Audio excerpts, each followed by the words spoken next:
Hello and welcome back to another fine episode of Evening Rust, where we learn the Rust language, play some games, and do other interesting stuff. Today we'll be adding a scoring function to the code for life. This scoring function is the essential part of actually getting anywhere in the AI. Without it, nothing will happen. Last time we made it up to the Bronze League, I think with just basically coding the algorithm without doing anything more. There's no logic there. And that was just to get to the basic leads. And tonight we're actually going to add scoring, hopefully, and see what happens. But first of all, we're going to do a clash of code because we always start that way. And I like to say it's fun, but they're not always that much fun. Sometimes they're a bit less than fun. Where's my cheat sheet? I got to send stuff off. Uh-oh, it's about to start. Better go back there.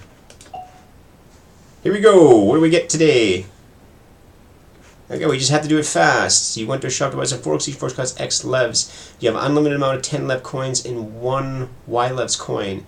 What minimum amount of forks you need to buy so that you can pay for them without getting any change? It's the minimum number of things, so you have to buy one. How much do they cost? X levs. You're not seeing anything. What's happening? You sure you're not there yet? You see nothing? You should be there. Hopefully you get something. Let me know after the competition. We're going to track the... Alright, so just wanted to do... So I'm going to keep coding here. I know Twitch was having some problems. I wasn't able to see Ferris either earlier for some reason. Okay, so what do we have? We have a coin, unlimited 10 coins, Y levs. It costs X. And we have 1 Y levs coins. We don't want any change. So idea, how many do we have to buy? We have to buy it so it's a multiple of that. Oh, I'm trying to think it out. Oh, good. Amazon Prime ads. Wonderful. Alright, you're distracting me. I gotta figure out. I'm sure there's a simple calculation for this. What is the simple calculation? We've got it done already. Somebody's got it done. What do we have?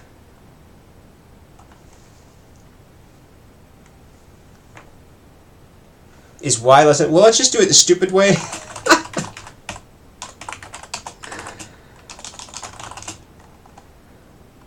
While A mod 10 does not equal Y, we're going to do A plus equals X.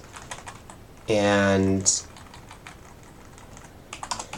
let C equals 0, I32, C++. Got my C++. Does this actually work? Is this a really stupid loop?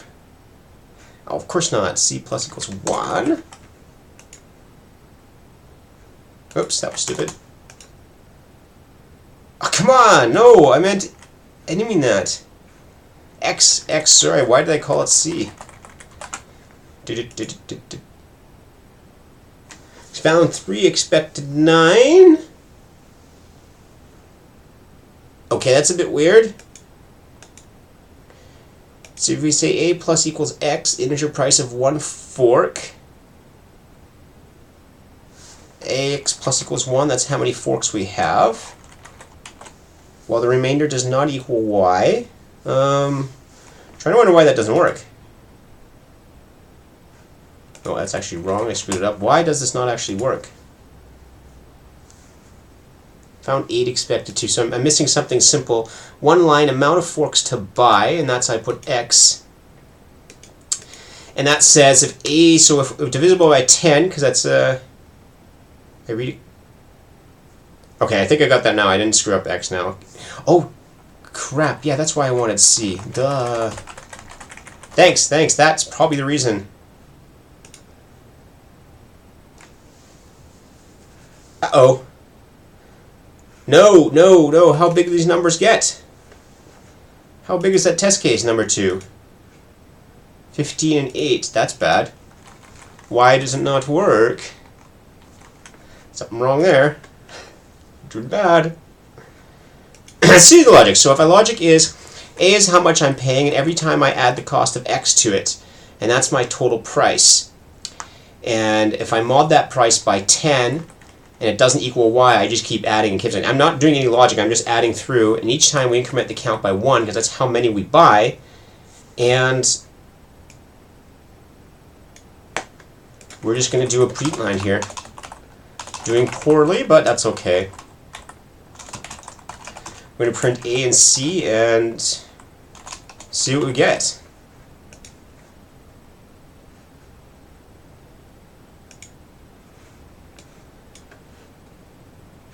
Should probably print out y. So we have 1, 2, 3, 4, 5, 6, 7, 8, 10. So something is weird there. It should have equaled y at one of those points. How could it not have equaled y? What is y?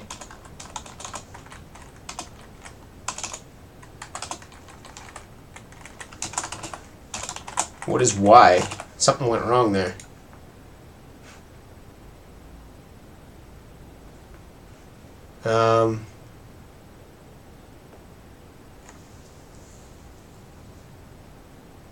Aha, we have to take care of the case where it's,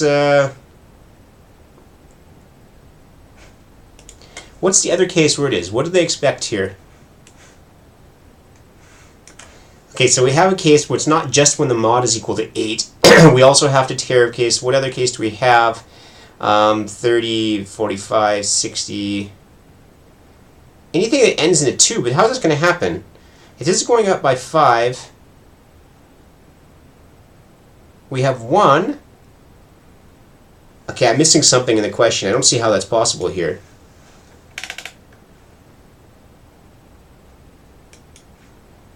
Well, getting any change.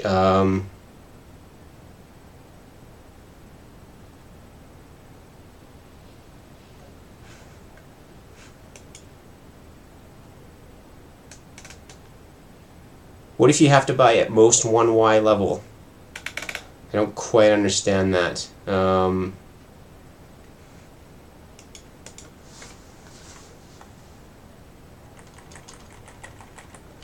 Let me check the other ones first, just to make sense of this. So it's just that one case, it's weird.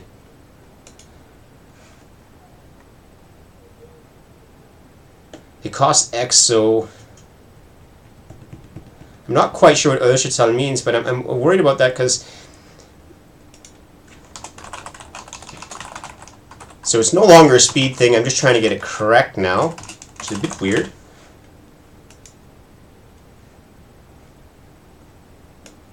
$15, 8. They each cost 15, and that's never going to leave 8 left over. So how do we actually get rid of that 8? How many do we have to buy?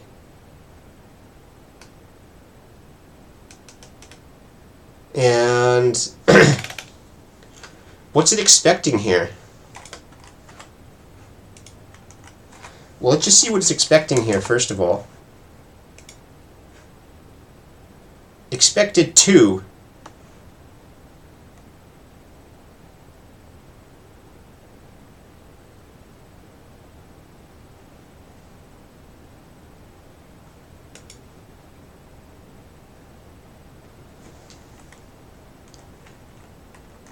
Yeah, that's weird, because, okay, I see what edA-qa is saying, but, I mean, doesn't make sense. So we have a price of 15, that's on the screen here.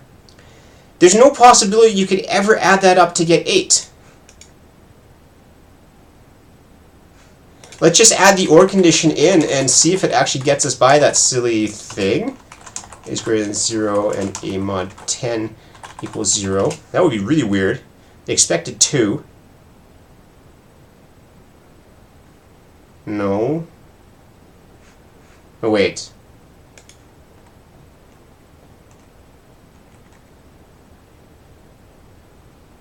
Yeah, that's exactly it. But how do I get rid of that YLEV coin? Or does it mean I'm allowed to pay, I'm just not supposed to get change back?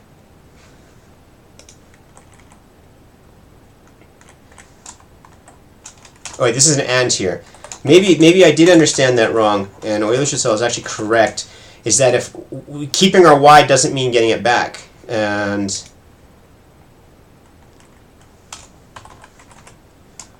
I invert the condition.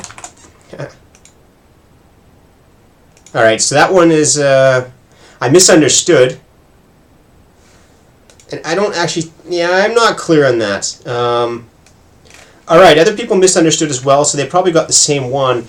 is what the question actually meant was not that you don't have any change left, but you wouldn't get any change back, but you're allowed to keep the one YLEV coin.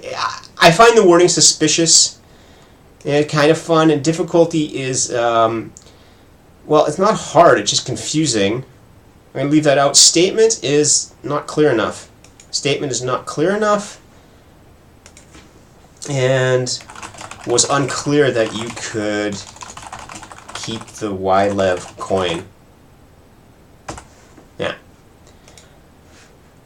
So that's okay. As you see, a lot of people misunderstood it, and so he probably has the exact same conditions, and he did the same thing, numforks. And he just added up as well, so he did the exact same approach, but he did numforks and he counted them separately. And he got that condition that it's also 0, so he understood it. And I think the other people just didn't understand it correctly, just like we didn't, or I didn't,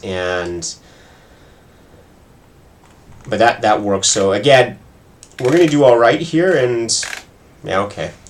Now I wanted to announce that I'm here. Where's my silly cheat sheet that I had? I don't even know where it is anymore. Just a second. Open recent. There it is. I just want these coding things. Just want my ads to throw it on there so we can bug the poor people at Coding Game just trying to have their nice little time. We're going to go over here and bug them and say we're there.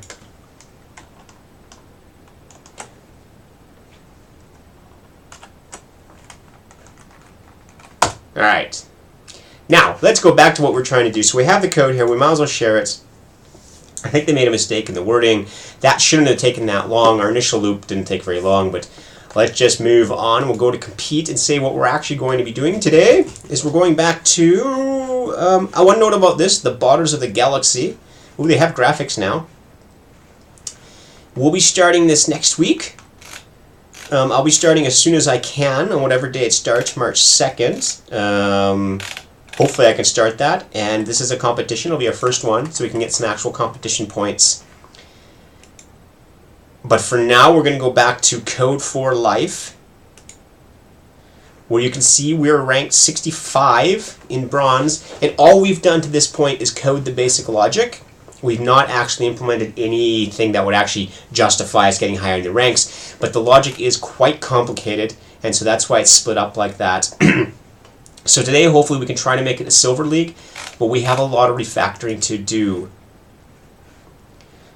Summary of new rules, okay, and so we should probably read these new rules because we actually didn't do anything. Molecules are now in limited supply. In order to produce the more costly medicines, you will have to acquire expertise. Okay? Medicine production raises your expertise. Accumulating enough expertise points a certain molecule will let you complete science projects and score extra points. This sounds confusing. Also, robots will take several turns to arrive at their destination. Plan ahead. Several turns. It doesn't say how long, though. Okay, so we have the basics. So we're already competing in this, and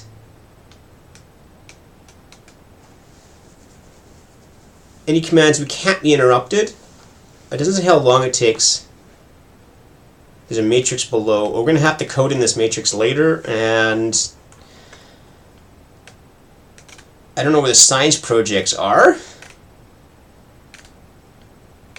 In addition to scoring points by helping Roche create new medicine for untreated diseases, a player may also further apply medical science by completing science projects.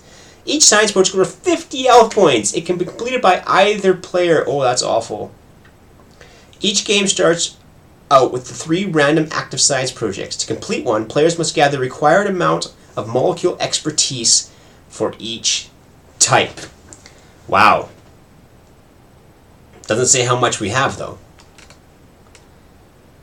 Okay, so robot movement matrix. And why do they do a matrix? Why don't they just say how far it is? Samples to sample 0, of course. Samples to start area. So you can walk to, so it's 2 to everywhere. So we're in the middle. The start area is 2 to everywhere. So that's fine. Samples to everywhere is 3. Diagnosis, so that's at the far left. Everywhere else is 3. That's... Alright, we're going to have to code this in later. And number of science projects. 5 lines, integers required amount of molecules, expertise needed for each type. Okay, we're going to have to code that in first. Let's then open up the external editor. So this is we're gonna have to do a lot more today than I originally thought. And okay, just a second. Let's go back to off. Go into my unsafe mode. We'll use the previous selected file, upload the file to IDE. Nothing should be the same. Now try and think. Let's load that new data in first. We're over here. Get rid of this. Where is my loading? I've not touched the code in a while, so, you know, since last time. Read players. Load standard. Ah, so it's right here probably. Project count, and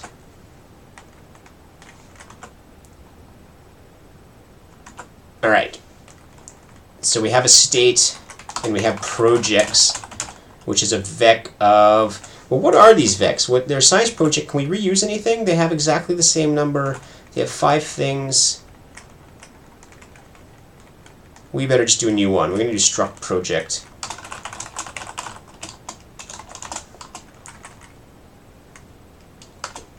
And we're going to derive from default and debug as always. I wish debug was just always there. And what do we have? We have a cost I32 num molecule types. Actually, what is that? What did we get? The amount of molecule expertise we need. I don't know. Expertise. We haven't said how much we have yet. Expertise. And we're going to say finished or not, or maybe we'll just remove them. We just have that. We just expertise, and so we have a vector of project. And so we can just stick these directly in here. Let mut project default. And then how did we do this reading before? I did a little loop. And I think this num expertise types and num molecule types, I think they've now clearly delineated that these are actually the exact same value. So we could probably get rid of it. Before they didn't actually clarify it, that it was the same, but we can probably do the exact same thing now. And we'll remove this then, num molecule types, because it's now clear that these are actually the same value. And that's cleared right here, the required amount of molecule expertise needed for each type, and I think that pretty much says expertise equals molecules, so we can just do this. So we say project. Oh, I'm having a hard time typing today. I just put together a new cupboard behind me. I don't know if you can see it. And it's one of those ones where you have like a bag of 1,000,000 screws, and you have a screwdriver and a bunch of wood, and you just keep screwing stuff in for like 3-4 hours until everything sort of wackily fits together. And now my hand's sore. But I think we'll survive. Expertise I equals parse input I. Here we go.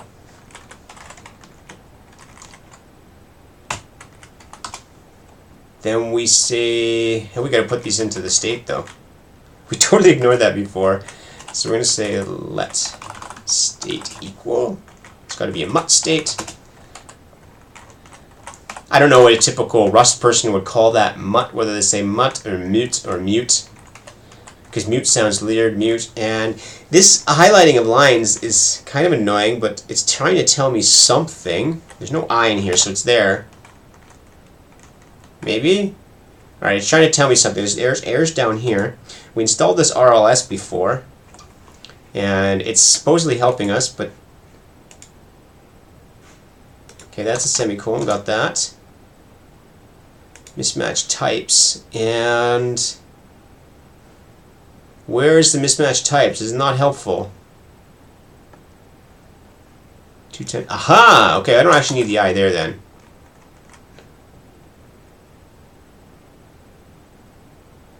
And 79 mismatch types.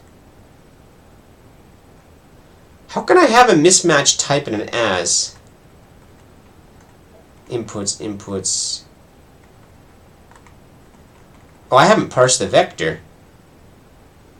I must have deleted that line. That's why. We did do this line. There we go.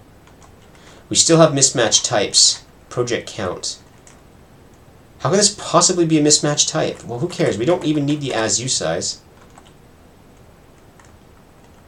Huh? This is weird. Why is it marking this as a mismatched type? 0 ... project count.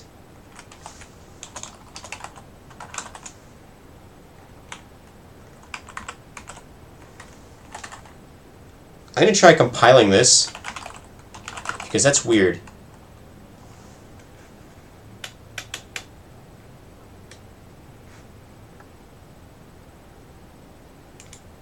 Okay, so it's the return value I'm missing down here.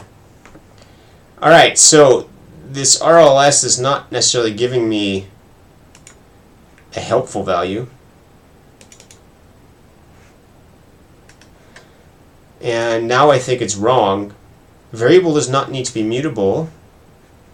Oh, it's actually indicating something, so state.projects.push. So that one actually makes sense. Cannot find that. Anyway, good. Good, so that was just a really confusing sort of error message from RLS. That's okay, though. I work in a compiler, too. I know it can get very annoying to report a proper error message. So we have these projects, and we're going to completely ignore them for now. Just completely ignore the grid. The first thing we're going to have to do is rework our system to use a scoring mechanism. And what I mean by this is actually the first thing I want to do is remove num expertise types and just say num molecule types, num expertise, because we've established now these are the same, and it'll be confusing if we have two types. And this is so many values in scoring that this is going to be really rough to do. What I want to do first of all is I want to rewrite this turn. Instead of take turn, I want to return an object that says what turn we are taking, what we should be doing. Loops can return values. That's weird. How does a loop return a value?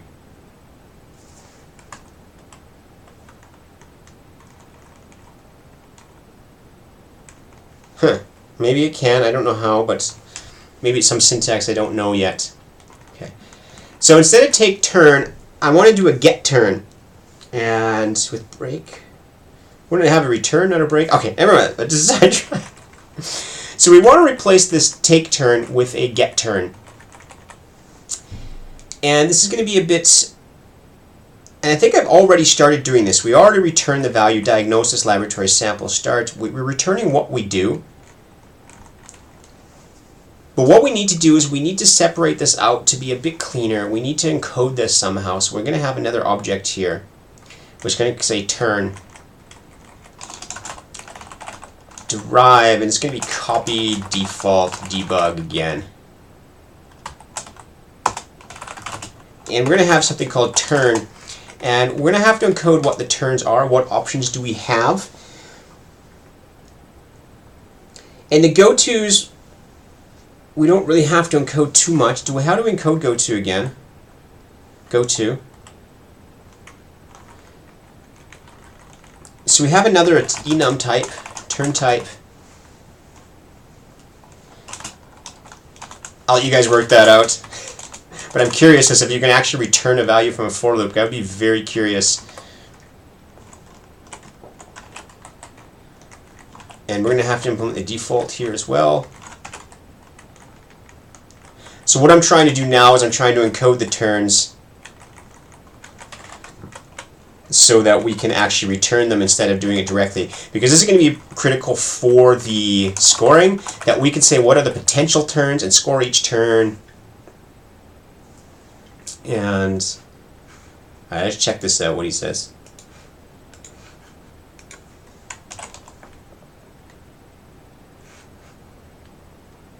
Loop break value.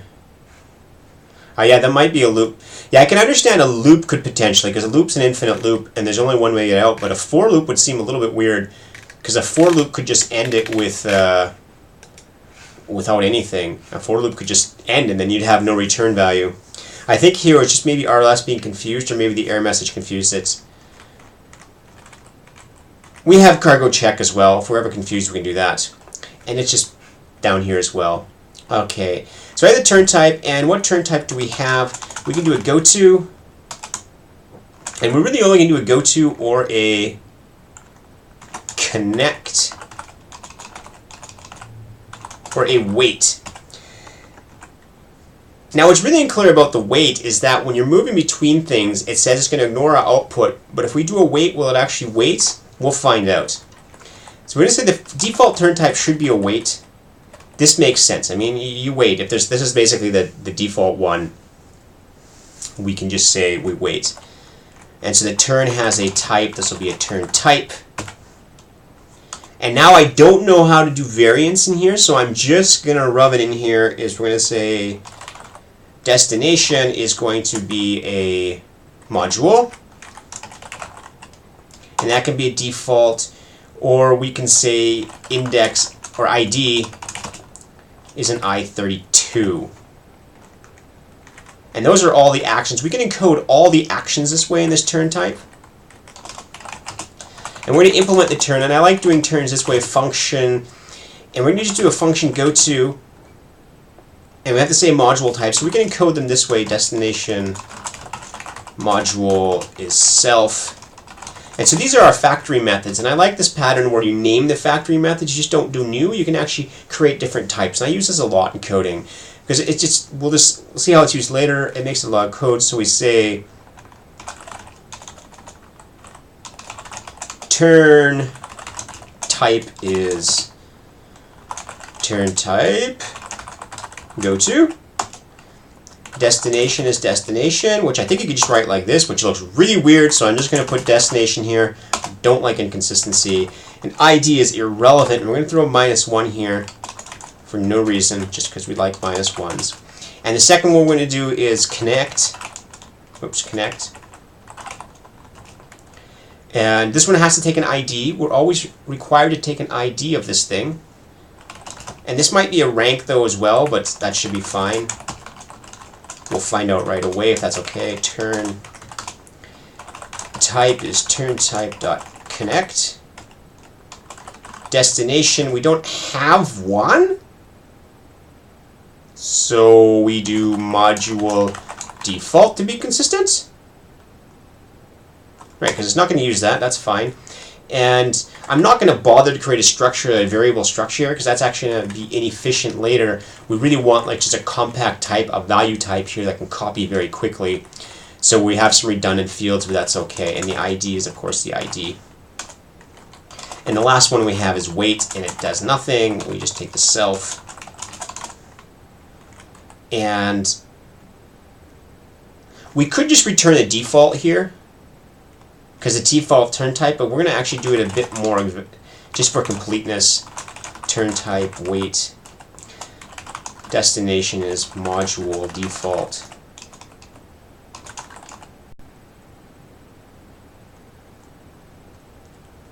Yeah, I agree. You would typically have an option here, and you should, for if I wasn't worried about efficiency, I would put an option here for correctness. So you're quite correct, Buddhist. See, this is an optional module. It's an optional ID. They're a bit more structured relational types. But because I am worried about efficiency, especially since we know we only compile in debug mode, I'm just going to leave it packed this way. And you'll actually find this in a lot of game type stuff as well. You just have redundant fields, and you just have to understand they are kind of optional. And because they're cheap types, these are all just integer types, you just ignore it instead of making it optional. Because this turn type here also just defines which fields are actually set. Okay, so we have this -1, we have the turn, there we go. So we have a turn, turn goto, turn connect, turn wait. And so this take turn now is going to be get turn. And yeah, an option probably does a stack allocation too, maybe, unless it's optimized. It could be optimized, we don't know, so we'll just leave it. And so this returns a turn now. And this step lost, we can actually, we already extracted this out, so that's interesting. Step lost returns a turn. And so now we can do turn goto. We don't need to do that goto statement, and we'll do a turn goto. Okay, well that shouldn't be too expensive then, optional, but Now, we turned off the stupid look ahead once before, and I don't know why it's gotten all excited and turned it back on me. It's kind of annoying. I don't like this look ahead pop-up thing. Maybe it was RLS that did it, and return format. And this is at the samples, we just automatically connect to, so we're going to turn connect. Well, we might as well use it if it's going to keep annoying us. To.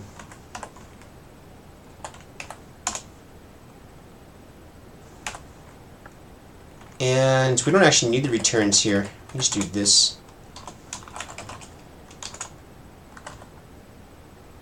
Oh, step lost. Well, that's an interesting one.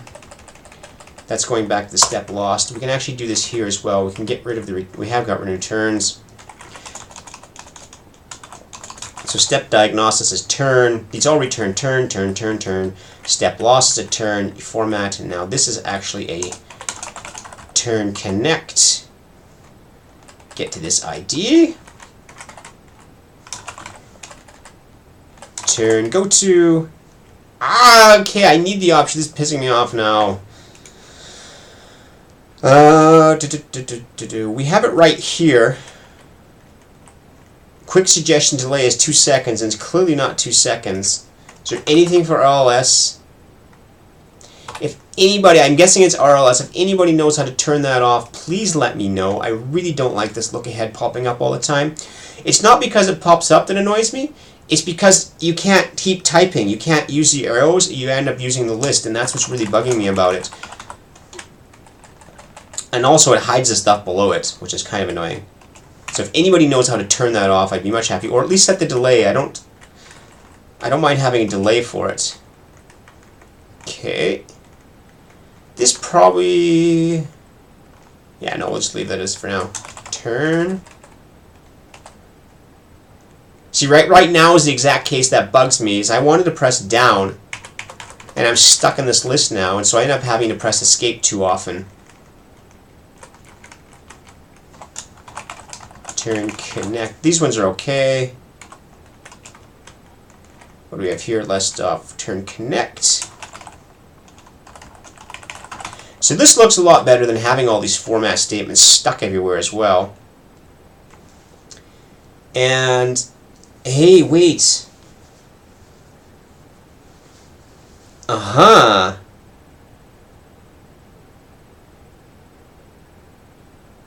This one requires connect requires a letter.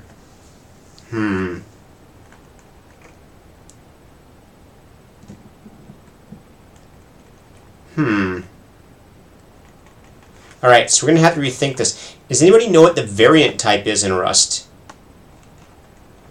So we need a connect that takes the char as well, or, yeah, that's going to be annoying.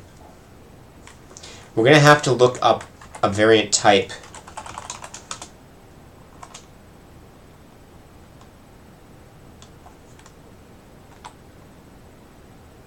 Well, no, what I want is it's not... I need this...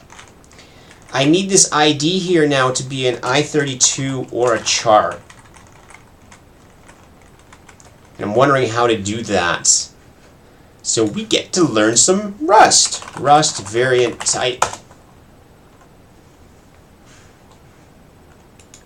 Conditional enum variants, is that what you mean? That looks weird. Is there a variant in here?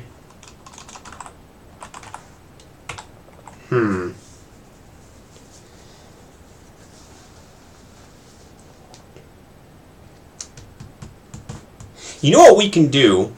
We can fake this a little bit. Okay, so what does an enum actually look like? Is this a good reference for enum? This guy's little thing here.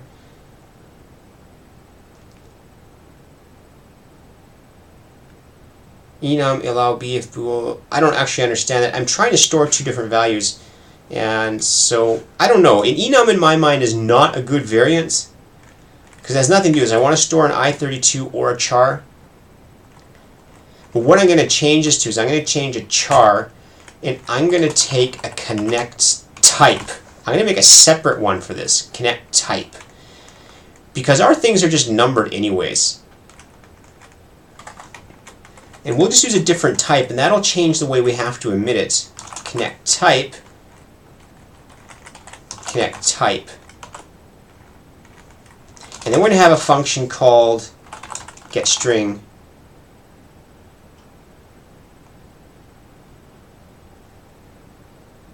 Because I don't want to overcomplicate it, I don't want to have more data in there.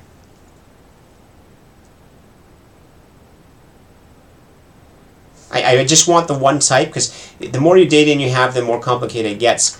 And technically, this connect and connect type are actually doing different things. You have a different connection each module, but this should be enough right here. And this, I mean, there are other ways to store it. Ideally, it would be a variant and use either one, because connect can either connect to an integer or a character. I can make them all characters, but then that's a little bit weird. Yes, a union. Union. I guess that's correct. That's a C word. In C++, it's called a variant in other languages as well. So, why does Rust not have unions? Okay, so that might be our first clue that maybe we just keep going the way we are. And that's really unfortunate. They don't have to be unsafe. Let's read what they have to say. They were added to the language. They require the usage of unsafe blocks. Well, that's not fair.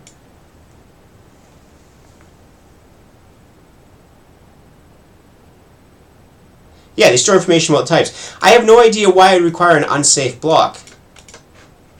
That's really weird. Because there's nothing unsafe about a variant. Oh, because they're doing a union, that's why. So they didn't actually add variant, they just added unions. They should have taken the C++ approach of adding variant, because a variant is type safe. You wouldn't require any unsafe code to actually use a variant. So like in C++, when you use a variant, you can get each type, enumerate what's in it, and so it stores the information, but a union does not store the information, which would make it unsafe. And, well, variant is not an enum. Variant has an enum with it. Okay, but how do you do that then? Rust enum. I want to know how we do that. Enum. So an enum can take a value. This again. Enum values. So there must be some way. You're saying I can store a value on an enum. Okay, so like this. Is this what you're saying? Good. If that's as simple as that, then that's exactly it. That's a variant type. I disagree that this is an enum. I know Java, I think, or C# did this as well. I don't like that they overrode enum for this thing. So we can get rid of connect type. Well, kind of. And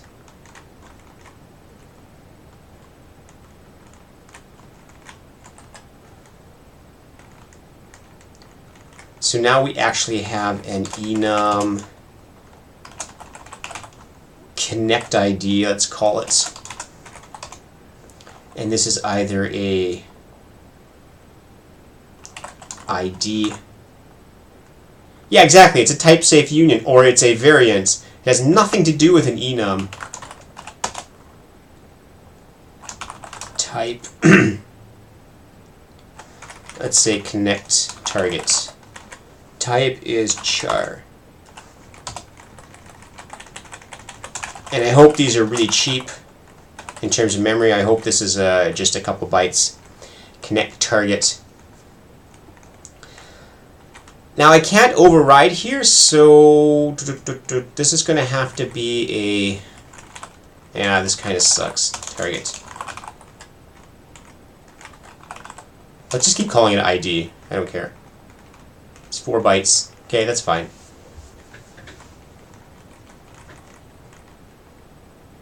Well, yeah, there's got to be at least 4 bytes for the I32. So I'm guessing it's probably 8 bytes. It could be 5, but unlikely due to alignment, it's probably then 8. I'm fine with 8. 8's fine. Just as long as there's no dynamic elevation, that's fine. It's not like there's a heap allocation. It's 8 bytes. It's totally fine.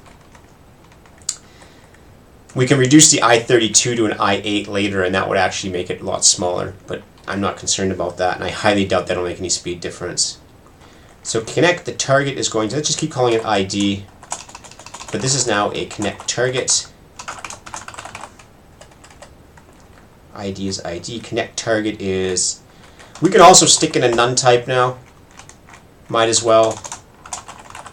Connect target, oops, none, connect target, none. Now we're going to have to figure out how to pull these values out of here though, so that might make it a bit more difficult now.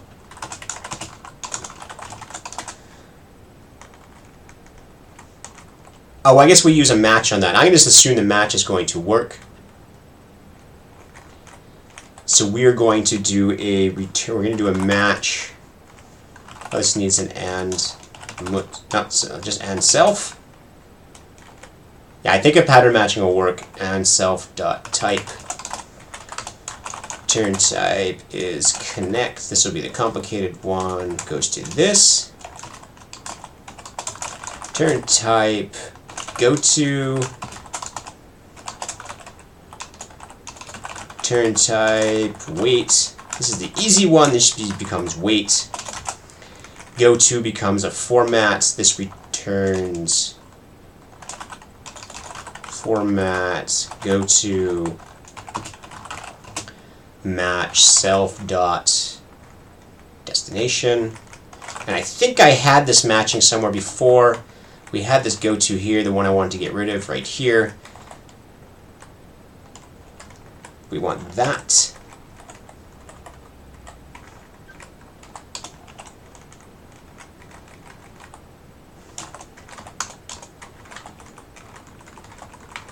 And that'll do the go to, and don't put the lines in there.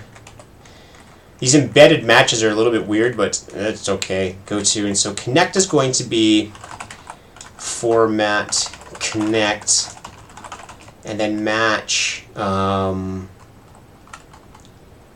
to match the ID, self.id. And so what do I call these things again? ID. So this would be idx.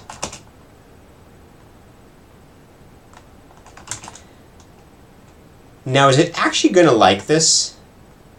Can match return two different types? Or do I have to convert these then?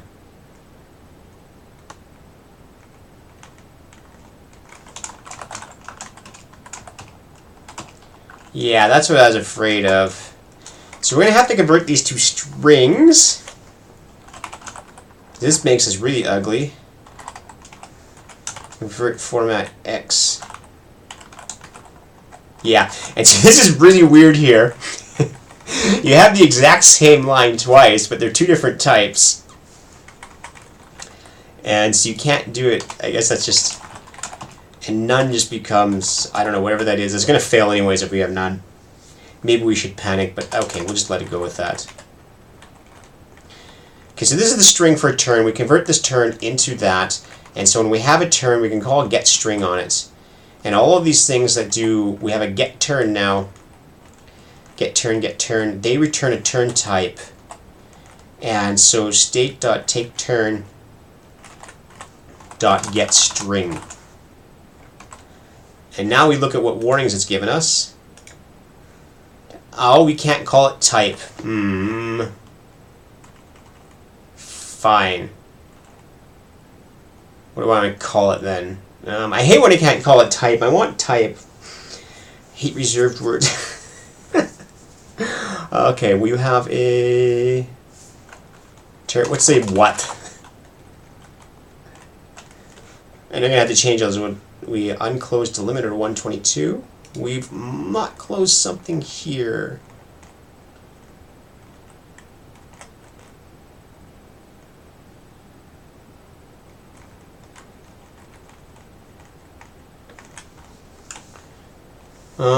How did we do that? What's unclosed? Incorrect closed delimiter.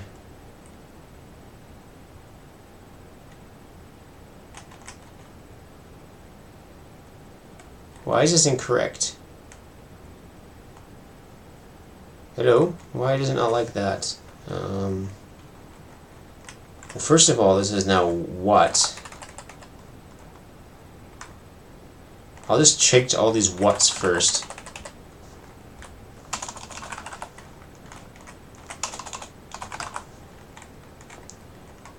Okay, I think it was just confused, but now I have all sorts of weird stuff.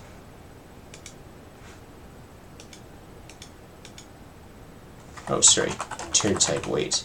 I think it was just confused. Format macro. Okay, the macro. Okay, but we'll get back to it because it's kind of all these sorts of weird things. Copy may not be implemented for this type. I think I wanted clone.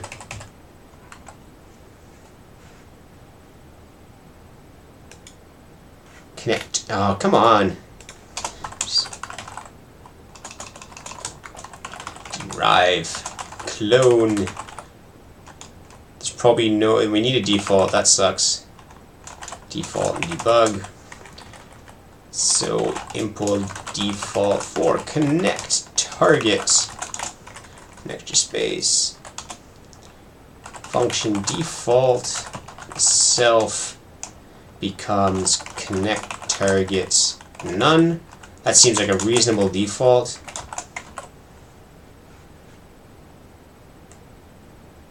Oh. What do you mean I can't have a default enum? I thought we did that before. We did something different for it then. Enum module is definitely a... Oh, we can't derive it. That's correct. We can't derive it.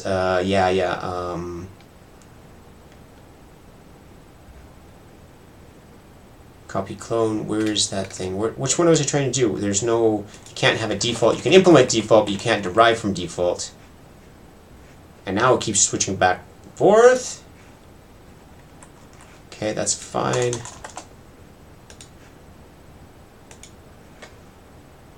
Cannot find tuple struct variant ID in this scope. Self.id. Okay, so we're going to figure out what's that there. Match self.id. ID is a connect target. Connect target has ID type. So we probably have to do connect target. Ah, come on, what did that do? Connect target. Match arms have incompatible types. What? Wait, now what's the problem? This underlining is annoying too because I can't read it, but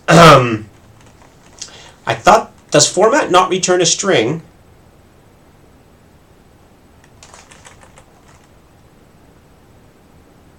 Well, let's just do it this way. I've learned this syntax before.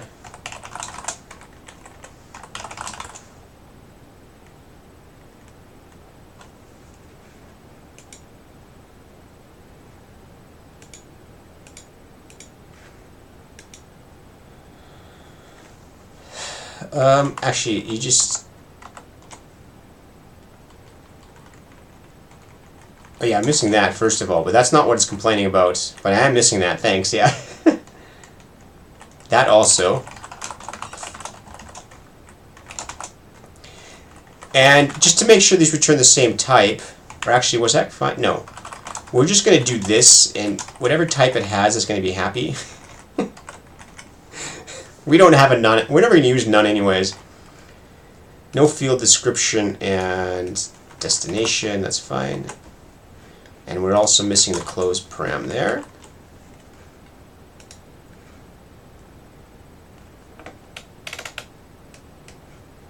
And how do we convert this to a string? Like, how do I make this a string? Is it just .into?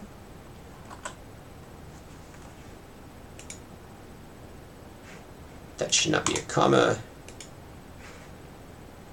Alright, self.step, step, they return, turn. Mismatch type, step molecules.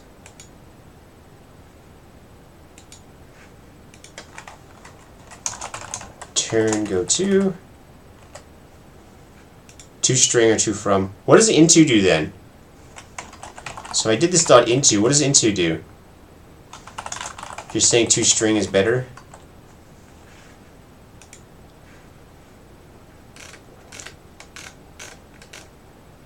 This is supposed to be turn. Lots of mismatch types. What am I doing wrong? Turn, connect.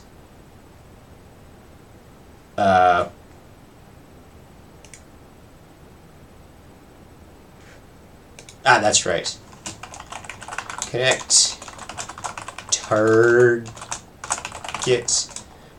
ID is 2. Okay, we should probably look for the other places we call connect, because that's the same thing. Connect target ID of ID.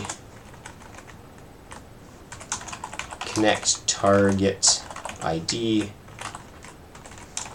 of ID. This is fine. And there's probably one more. Connect. This is where I prefer if we had an override, but I would just have two different functions that override it. Because we know the common types, connect ID, and so this is what we all came back to fix, was this connect, and this now has a connect target type.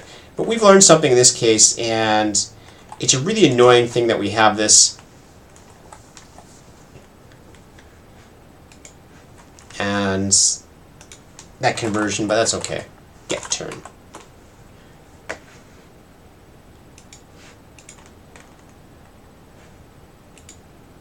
Wait, and never. That's correct because we got rid of it.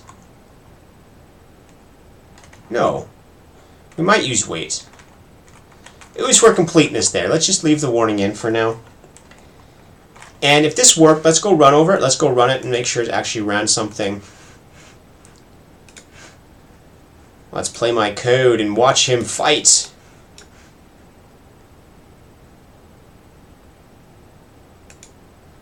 What are we doing? Who am I? So the other guy's collecting all sorts of recipes, and we're being a basic dummy here. Okay, so you can automatically see how they're doing it better. And so that's a simple strategy. And it's because the movement cost is so... Wait, that finished very fast. Wow. Was that really 200 turns, or did I do something wrong?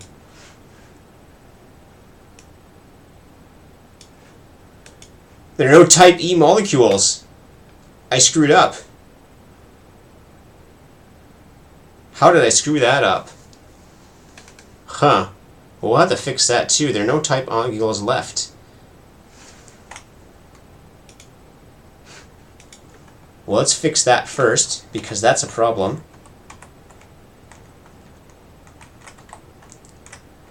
Step molecules.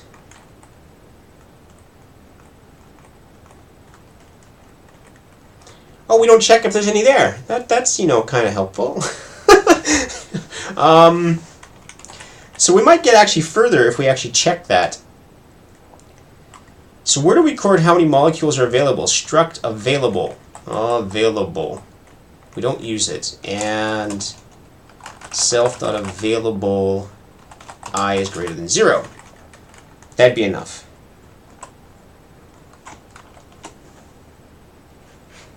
Let's see if we don't screw that up now. That might actually push us higher up in the rank, because that just kills us pretty fast all the time. Here we go. I hope you can see it. You don't see the one side, but that's okay. So at least we don't fail now. We're not doing anything too smart, but we're somehow doing better than him now. Which is weird. So not failing is a really good thing. It's a really good advantage, and it looks like I failed again. I did something broken. Alright, what did I do wrong this time?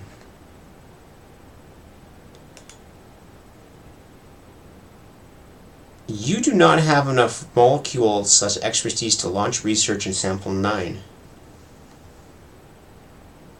And why would I do that? Oh, I know why. Because I go to the laboratory here even if I don't have any left. So this has to be fixed as well. And how do we want to fix that? And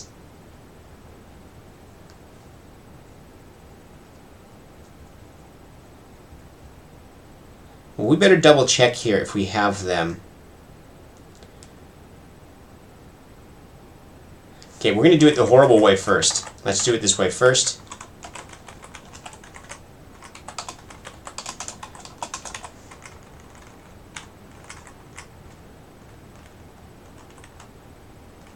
If we don't have enough, then we're going to do the worst thing we could possibly do, is just sit around and wait. But we'll get to this in the scoring. Scoring is going to be really difficult in this one. I know it is. It's going to be an issue. Let's see. Whoa, what did I do wrong there? Probably compiled wrong. Oh, it just didn't reload. So I'm just looking for us not failing.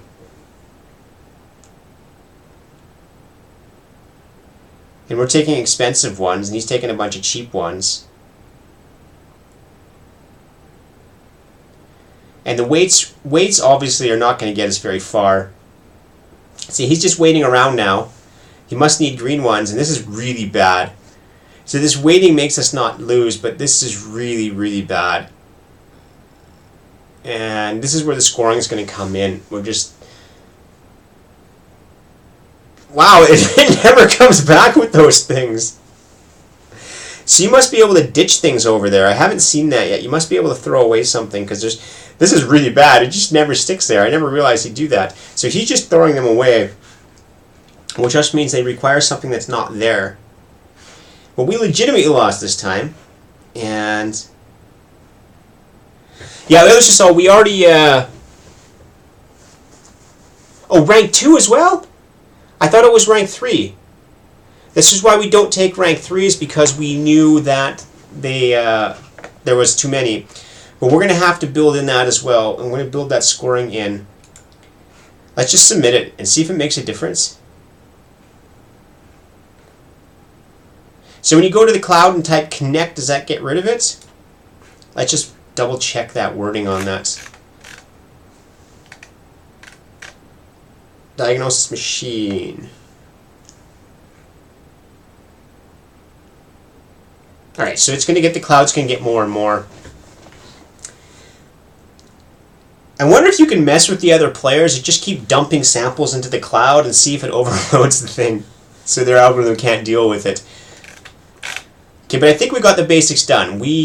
Obviously it's stupid that we wait around, but we don't break. Like, that was the key thing. We don't actually break, and it actually puts us higher in the rank, which is kind of frightening.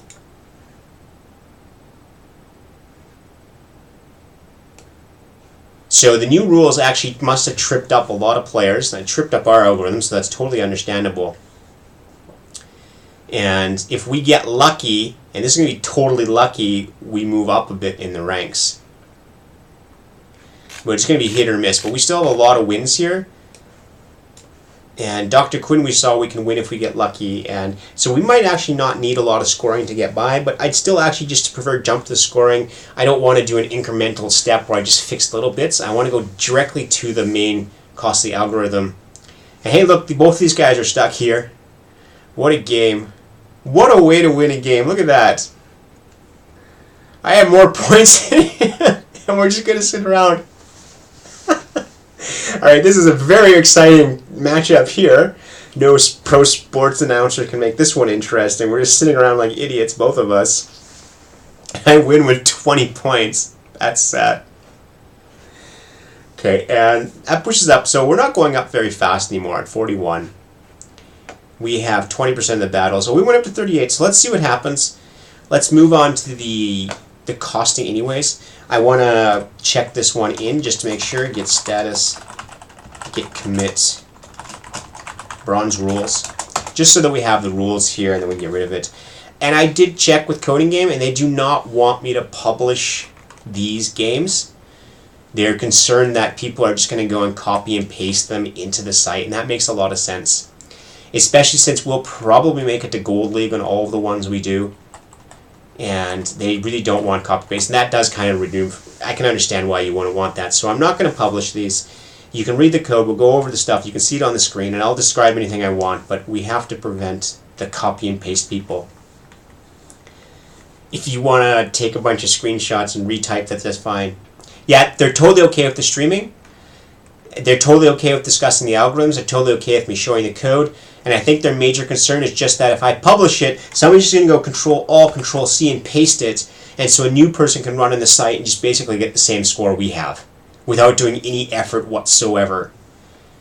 And so I think it's actually totally legitimate. If you watch the stream and you learn how to do one of these things and then apply it on the site, that actually seems totally reasonable. You learned how to do it, you implemented it, that's fine. So I think we're just going to stick with that. My Git stuff's not going to be a GitHub. It'll just be on my Dropbox. Before you get excited, you can find it on Dropbox. I actually encrypt this stuff before it goes there. This one maybe not, but yeah, if somebody wants to break into Dropbox and figure out where it is, go ahead. I think you deserve it as well then. Okay, so scoring. Okay, let's just quick check. Where are we? 29? Can we actually make it out of this league without actually doing any scoring? That would be weird. We're going to find out. So, well, the next step here is we're going to create a function that says enumerates turns. Instead of get turn, we're going to call one that just says enumerate turns. Enum turns. Okay, let's do the full word, enumerate turns. And we're going to make it take a vector, a mutable vector, and mut-vec of turn. And the reason I'm doing this, because I know from last time we had a big problem trying to patch this stuff in afterwards to these mutable outputs, so I'm just going to stick it in right away. And this still requires this one, so we've not changed anything. And it has no return. What enumerate turns is going to do is going to say, from wherever we are now, what are all the valid possible things we can do? Like, what is everything we can possibly do? And of course, the first one we can always do is we can push a turn wait. We can always do a wait. This is fine. We can always do a wait. We can always move to any of the positions, but we're going to be smart about this one. We don't want to move to a position that we're already at. So that would make sense. But that's very curious. Where does it report we're at if we're in the middle of somewhere? Does anybody actually know that? Because it takes time to move between locations. Or wait, do we not even get to do a turn? I don't even know. Huh. I gotta figure that one out. Where does it report we are when we're moving? Let's try to see what it says there. I'd really like to know that.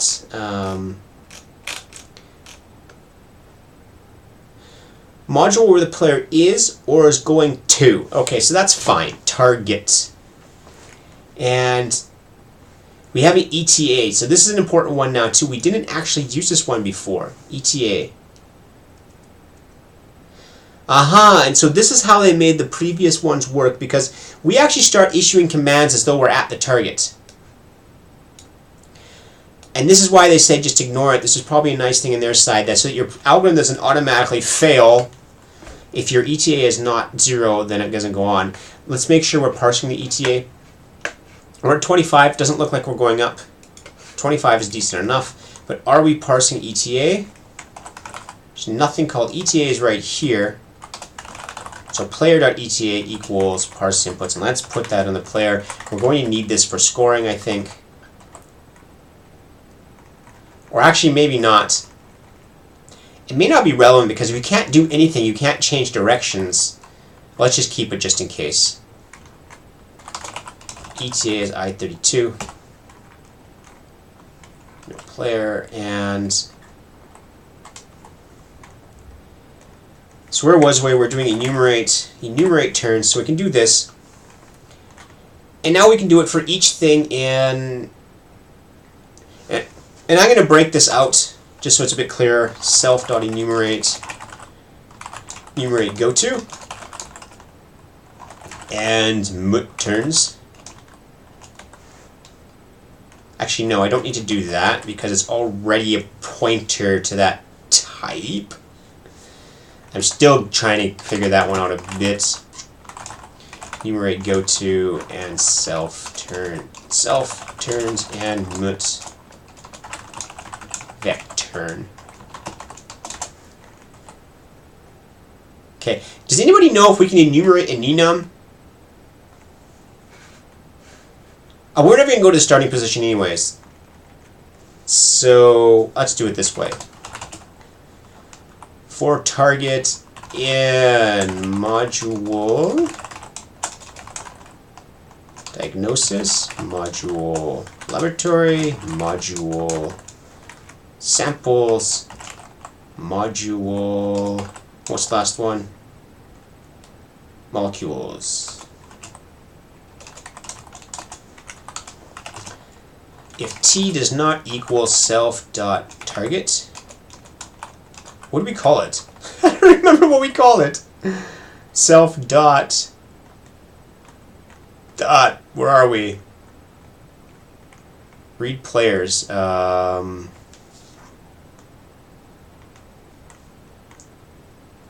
Okay, I don't know where to put it. Target. I don't know where we read it though, to be honest. An and here, I think. I'm still not clear on why we need to do an and here. There's something I'm not missing, and something I'm not getting here. Because then we need to do this stuff. I'm not sure what we have to do. This is still something that's confusing me a lot. Turns.push, turn, go to t. And so this is giving me an error, obviously, and I'm still having difficulty understanding what their logic is. Turn, wait.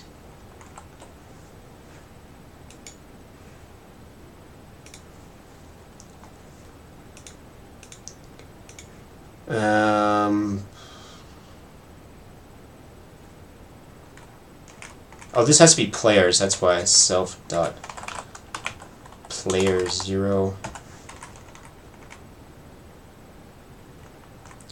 Now this is the one I still get. I don't want the and. How do I get rid of this and? I get the point to t?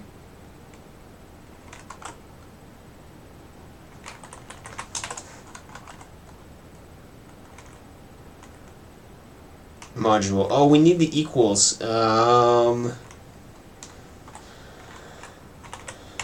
Partial equality. There we go. So that's what it was. So this kind of bugs me. I have to put the and dereference it, and if somebody can give me an explanation as to why, I'd like to know why, because you can't actually have this. I don't know. I just enumerate turns is never used. Well, this is kind of stupid. It shouldn't say enumerate goto is never used. It should say enumerate turns, because it's distracting. Enumerate goto is used in enumerate turns. So let's just put it down here. We're going to put a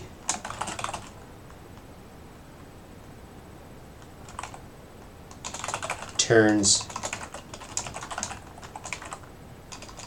vec new state.return state.enumerate. No.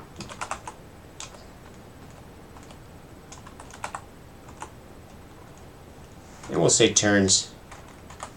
And it's going to have to be an and mut turns.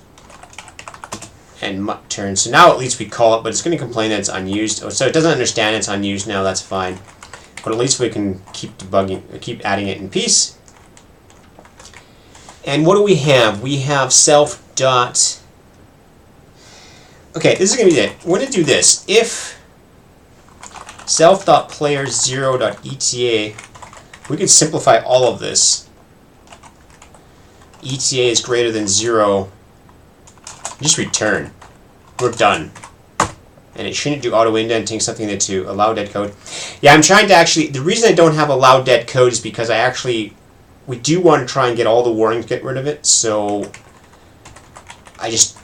yeah, we're going to try and get rid of all the warnings. We're trying to learn it to make it the correct way, so if it's giving me warnings, the linter's upset with us, we should try and fix it, even though it sometimes is kind of annoying, and this transitive one's okay. So this way is saying if the player's ETA is greater than 0, the only thing we can do is wait. And this simplifies things a lot. We just say, look, we wait. And this speeds it up. I don't know if that's really helpful to speed it up because we can't do anything that turn anyways. So we enumerate goto. Now what else can we do? We can enumerate station. Based on the target, I'm going to copy this down here. We can do different things. Based on the target, the module will start. What can we do? Well, nothing. You can't do anything at the start, so there's nothing to do there. And the rest are step I'm going to say enumerate diagnosis turns. And slowly we're going to turn all of our code into these enumerating functions instead, and then put scoring on them. Enumerate molecules.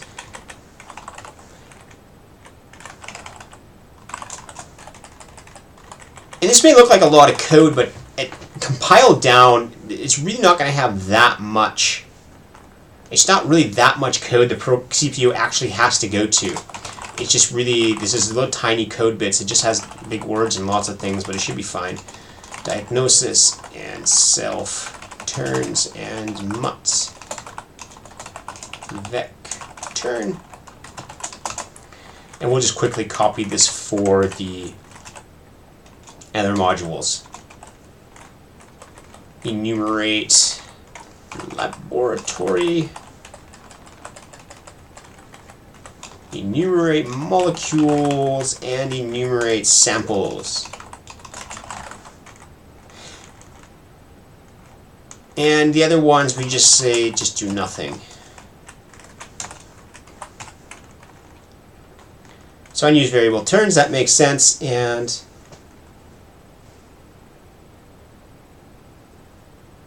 into iter. Alright, Nikaz, I'm trying to think about that. Does that?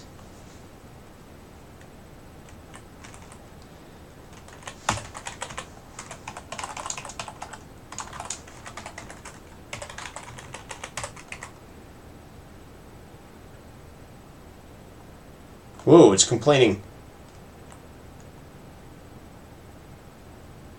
Interesting, it's complaining about something else now. When I did that, now it's complaining about the comparison. So that doesn't quite return the exact same type. I don't know if you... So that's weird. Isn't that weird? So, Nikaz, whatever you're doing, it's still a reference. So I still have to do that? Oh yeah, then it's not worth it. Then it's just not worth it.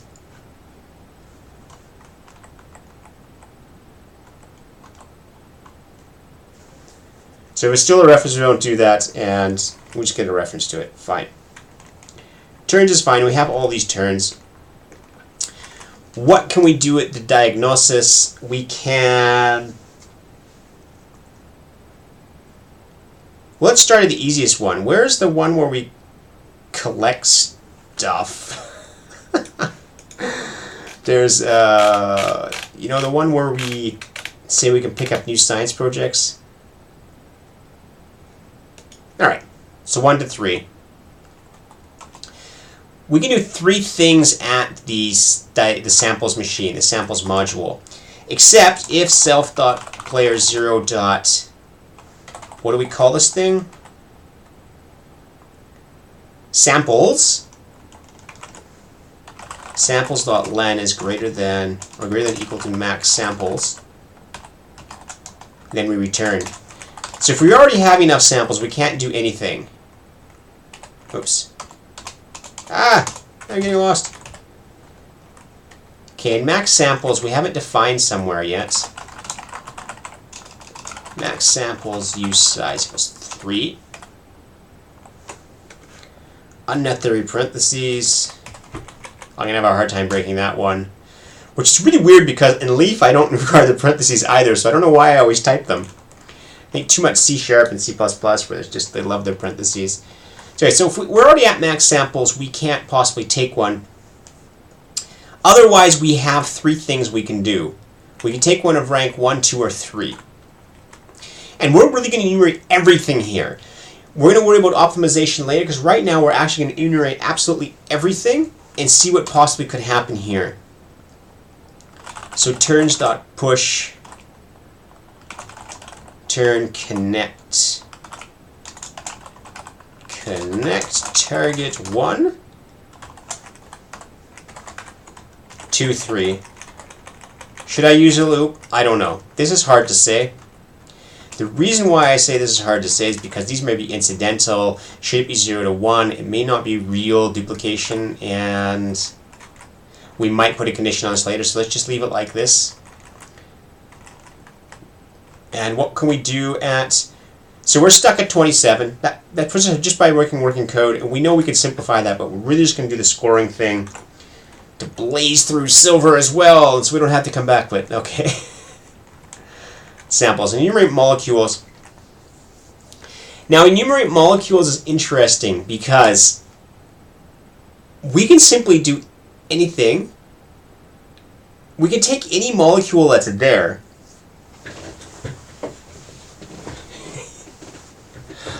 Yes, Petra, so that's my current strategy is I'm going to say enumerate everything I could possibly do, calculate the score for them, and take the highest score. That'll be the strategy, and that's why I'm enumerating all the possible turns.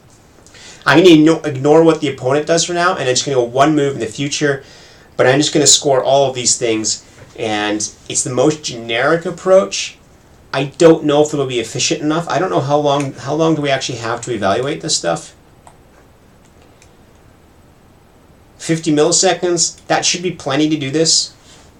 The scoring will not be too costly, I think, and well, we're just going to cost all of them. And if we need optimizations later, we can put them in these enumerates. So what we can do later is if we figure out, hey, we're taking too long, we can go inside the enumerate samples here and say, look, based on the current situation, just drop 1 and 2 and just put 3 in. Like we can actually add the scoring, some optimizations directly in enumerate, but we're still always going to have some potential turns. And I'm going to just start with all the possible turns, and then we'll worry about optimization later. Because, for example, this weight thing here, we know we can add weight to the end. Basically, if there's nothing else to do, we can just say weight. And so there's some options there, and again, we'll optimize that later, though. So at the molecules ones, we have all these options for I in 0.num molecule types. If self.available I, and we have independent stores, don't we, for each turn? Store. How much do we have max store as well? Const max store. Use size is 10, I think, we're allowed to store. Enumerate. Man, it's really hard with a big font because I can't, and this half my screen's gone. Usually I work with 2 windows open so I can see that stuff at the top. But I'm just going to be jumping back and forth here a bit. Self.available and self.store I is less than max. Come on, helper function. I know you're there now. See, now this is what I don't like about pop-ups, is now that I want the pop-up, it's not there.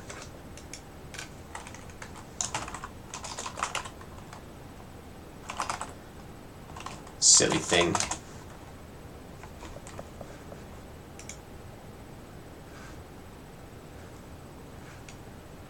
Self.available I is greater than 0.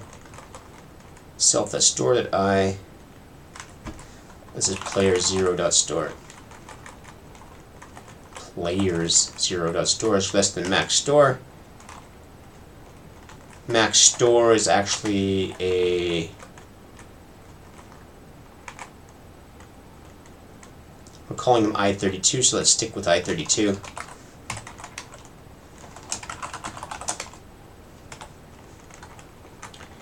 This is one thing I like to point out, what I did in Leaf, is because when you fight with these sizes and you have constants of 10, what I did in Leaf is I actually let constants be literal values. So you can say const max store equals 10, and that can behave as any value it wants, and it's still type safe. So you don't have to actually say what the constant type is. It'll figure out and make sure it's not losing any type value later when it uses it. So it's something I really like in Leaf. And so this would basically be like that. And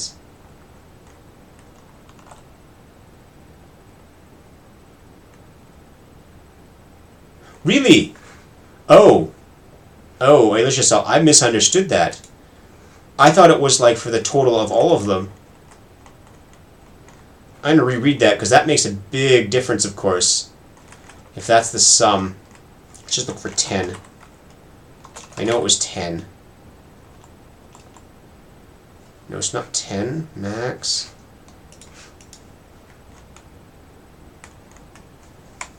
Storage.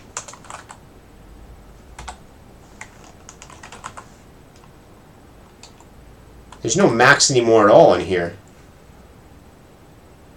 Where does it actually say that now? I want to find it again. Maybe they removed the limit. And you can go back and change yours to store more, but and 10 molecules. Oh, you're absolutely right. Okay. Good, then we have that. I did not realize that. So player function sum store, we're going to need this one, is I32. Which, okay, Buddhist is, I know best. That's a tricky question. I probably know the most about C++, but there's so much stuff about C++ I don't know that there might be possible that I know more percentage-wise about some other languages, but I think I know C++ the most. I use it. It's been the one that's consistent over the last however many years. It's the one I continually return back to. I always do projects in it, and I'm doing Leaf in it now. It's the only thing I do it now is Leaf. I did financial programming in it, I did game programming, I did Windows programming, I did everything in C++. The next up, I don't know, it's the only one I seem to remember off the top of my head. Everything else like Python, I've done tons of stuff in Python. I've done PHP before, I do C#, but most of the stuff I have to actually look up. And C++ is like the only one I've just continually returned back to and know the most about. But again, C++ is massive. When I look at the stuff for C++ 14 and 17, it's just like, I don't know anything about this language. What do I do? And it's just so much to learn, but I really like it. There's so much power behind it. And unfortunately, there's just so much to learn, and the syntax has become a little bit tricky. Okay, now let's get back to sum. There is a sum function. I'm actually going to look this one up this time. How do we sum in Rust? Rust sum, because it must be a folding operation. And how do I sum? Well, I don't want sum. I want to fold. Fine, we can just do sum. Trait iter sum. So should I be able to do this? Should I be able to do self.store.sum? Maybe.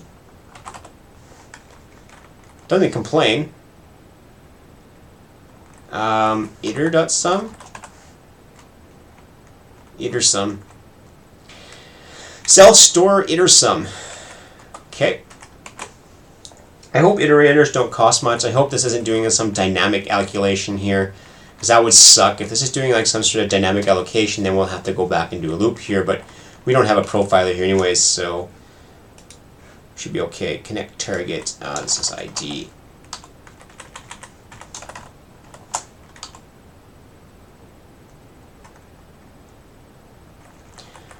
I'm still reserving my judgment about Rust, and the type of stuff I do in C++, I'm having a great difficulty doing in Rust, so I'm changing the mindset. I have to use a different paradigm in Rust, and a lot of the optimization stuff that I've done in C++, I don't know how you do it in Rust. I really don't. There's a lot of unless you just have a big unsafe block everywhere, that would be kind of defeat the point. I know they are targeting the system language market, but I don't think it does low level that well from what I've seen so far. But I'm trying to reserve my judgment overall. And yeah, it has, the way it does move operations, the move by default is really hard to get used to, but it is a really efficient thing, and the memory management is really efficient.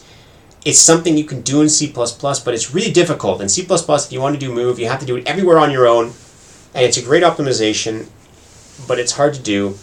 And what I don't like about Rust is it's actually really complicated to do shared objects, and I don't know enough yet. I don't have a large enough project yet to say how that would work out. But yeah, the aliasing thing, they spent a lot of effort getting rid of the aliasing, because there's a lot of optimizations you can do if you don't have aliasing. But in C++, you just sort of ignore them and do the optimization anyways. assuming it's not aliased, which makes it not safe, but makes it fast. Never used, that's fine. Unused returns. Okay, so we're back in enumerate. We wanted to actually call this sum function. And that was on the molecules, because Euler-Schütz helpfully pointed out that it's a max store is actually a total of them. So if self.players 0.sum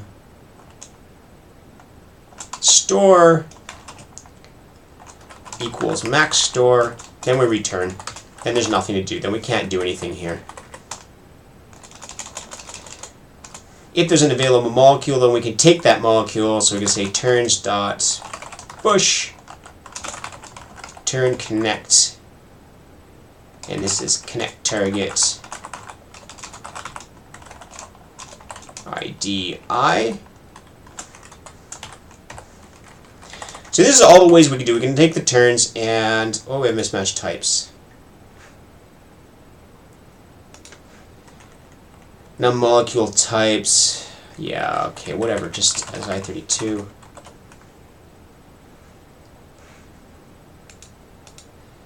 This is one of the things that actually kind of bugs me in Rust, is that because you can just cast like this and it doesn't give you any complaints, and because you frequently do it, this actually makes the language a bit less safe. Because if you're required to cast often, and we're frequently required to cast, it becomes, you stop thinking about it, and you stop thinking about the fact that this is not a safe operation, and it's not an unsafe block, but this is technically not a safe operation, but it lets you do that, and there's many cases you have to do it. So this would be one of my negative points I have so far about Rust, is the need to do a lot of casting, and it's unfortunate. But I can understand why they did some of it, but nonetheless, it is one of the drawbacks. Okay. What can we do with the diagnosis module? This is going to be a difficult one because this is going to put in a lot of turns. If there's a lot of stuff in the cloud, we can do all sorts of stuff. And let's do laboratory first because it's a lot simpler. All we have to say, if we have anything that's completed, we can connect with it. That's the only thing. You can't really do much at the laboratory at all. So let's build a helper function first on the player. We have a vec of samples and we have a vec of store, and we have to see, is it completed? Can we complete the molecule? So let's add a function to the player. Is sample complete? And self, and we're going to say, we're going to give it an integer, an ID, not an ID, we're going to give it an index. Or maybe we should give it a sample. Let's give it a sample.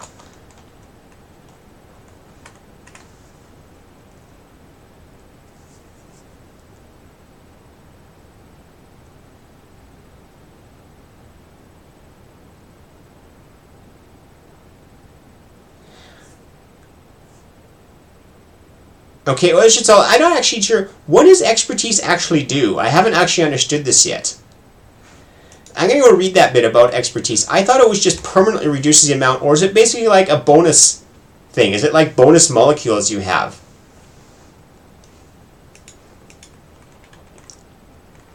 Let me read that a bit first, expertise, because what you said makes it curious.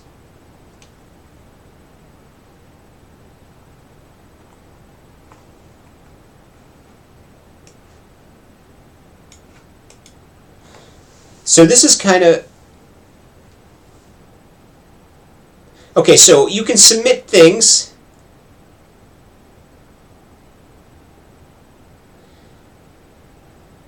So I'm still trying to understand. So when I submit something,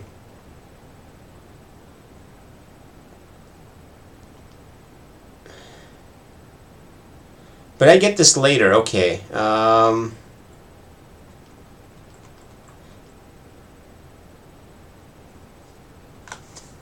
How do I get expertise? Gain. Expertise molecule gain when researching this sample. And is this actually permanent? Does, like, if every expertise increment, does it go up permanently? Because that would really make that basically the thing.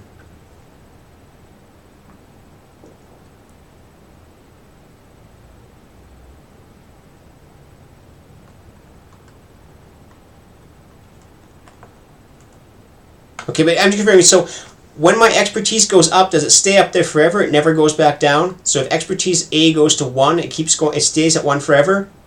Or it goes up, I mean, it goes 1, 2, 3, 4, it never goes back down? And secondly, does the actual cost, does this cost value reflect my expertise or not? Or is this without the expertise? We'll get there. We might have to do some explaining, but somebody can explain that. That is, do I actually subtract my expertise? Okay. But can somebody confirm is this cost in the sample without the expertise? So I can safely subtract my expertise to figure out what the cost of a sample actually is. Yeah. Okay, thank you. That confirms it. And yeah, in that case, yeah, it's going to be a very obvious one. Just stick with rank 1 until you have a bunch of expertise, and then you move up on that. I'm still going to keep going with the score approach, but we're going to actually hard code that logic probably. Yes, that makes sense. The enemy cost. I'm going to ignore the enemy probably until... I'm hoping I can ignore him until Gold League, and I could probably get through Silver just on my own scoring, but we'll find out. And I'm guessing Legendary, I have no choice but to interfere and know him. So is sample complete? We're going to give it a sample, and sample. This returns a Boolean. Is it bool or Boolean? Bool. Okay. And so for each of these, we're going to do for I in 0 ...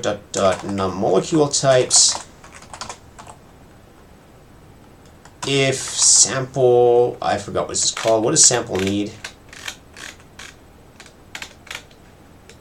Sample.cost I is greater than self.store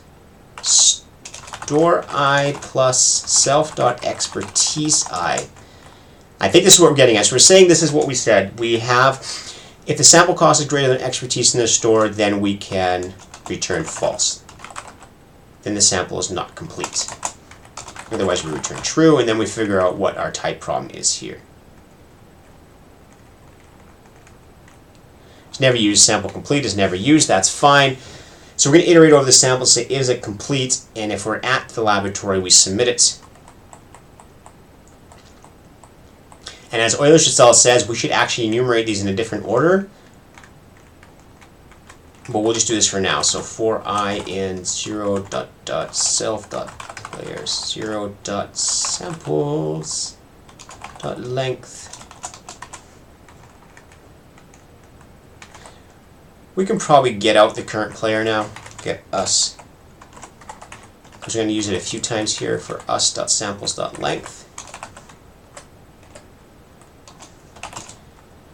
If us.is sample.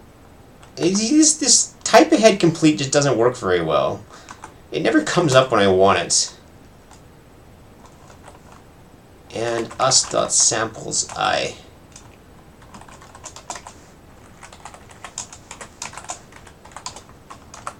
Then we do turns.push, turn connect us.samplesI.id, and it's going to require one of those other fancy things. Connect target, connect target ID, US sample types. There we go. So that's what we can do at the laboratory. We have all these options at the laboratory, and we can do all of them. Let's see if we actually manage to get any higher. No, we're stuck. So we're really stuck here. We're going to actually have to do some scoring to get out of Bronze League, which is what we were expecting anyways. Now at diagnosis, which one was that? Diagnosis, we have several options. If we have anything unverified, let's do those four. We can connect with them. These all end up being connects, but we say they all do different things, which is a little bit weird, but for I in 0.us.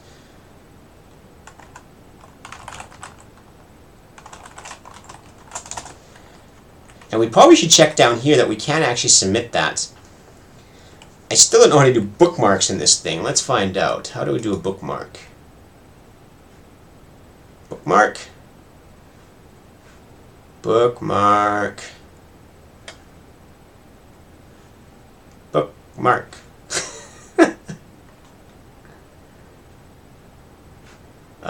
Let's do settings. I just want to get bookmarks working because I need them a lot more. No, keyboard shortcuts. Bookmark.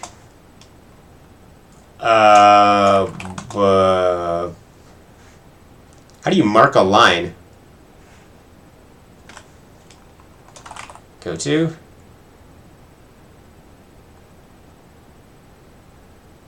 Anybody know how to mark lines in Visual Code? So I can bookmark them and jump back between them? Bracket definition, go to line, mark, jump. So jump. Mark.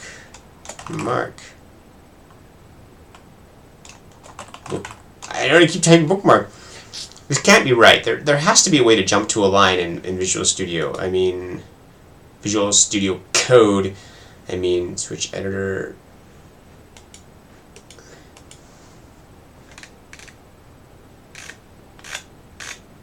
That doesn't make sense. Something wrong here. Is my keyboard file incomplete?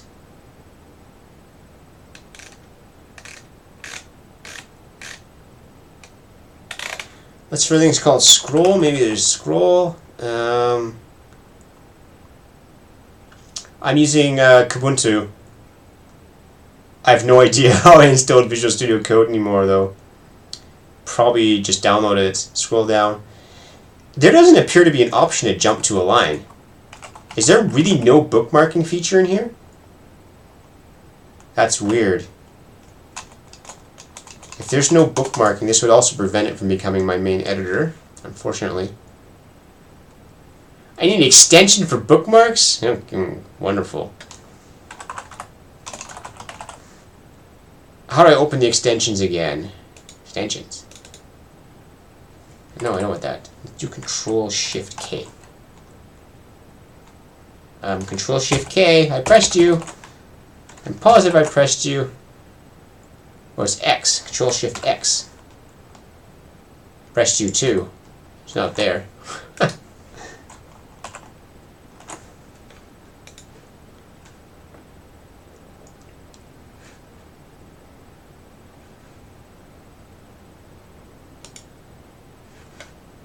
Alright, let's check this out.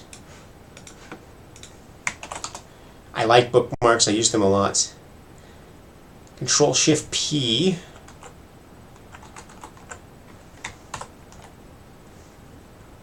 Install. Install extensions. I didn't do anything.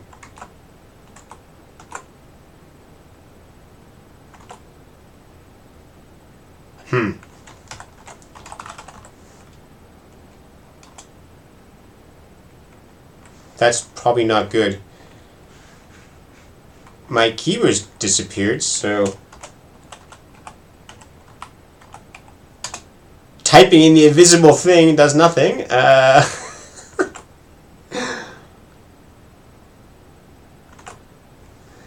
So what's this is something weird here. So we can get to that. Let's go to debug cons. Control Shift. Try it again. Install extensions.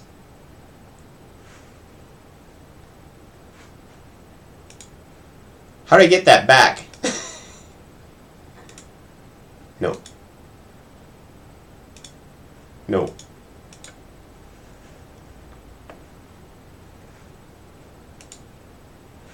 Not that sidebar. There we go. Extensions over here somewhere. There's no menu here.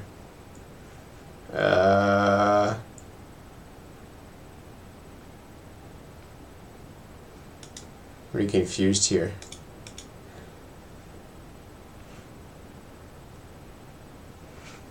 I have no menu here to search.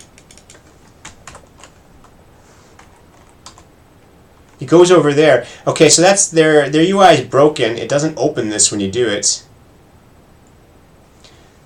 Hello, Johnny. Welcome to the show. Bookmark. Bookmarks. I want to install this.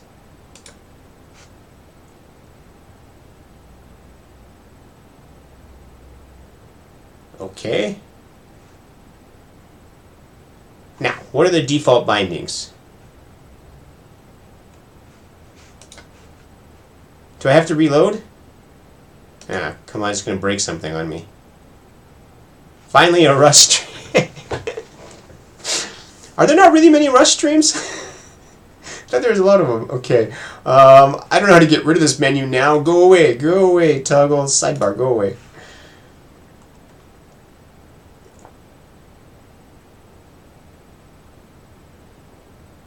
Okay, yeah.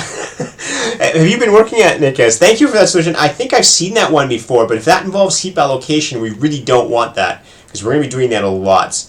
But that is a solution for cleaner, but it is a more syntax. We're not entirely certain if that's good or bad. Key map is it going to be an extensions, or no, not that. Now we can search for bookmark. Come on, bookmark. Aha! I want to toggle a bookmark. Control-Alt-K. What a ridiculous thing. Let's do Control-B. Control-B. That's a good bookmark thing. Jump to next. Let's do Control Page Down. That seems like a reasonable one. Control previous, Control Page up. That looks like reasonable bookmark. Shrink selection. We don't even need these. Just get in the way. But we're not abandoning this one yet.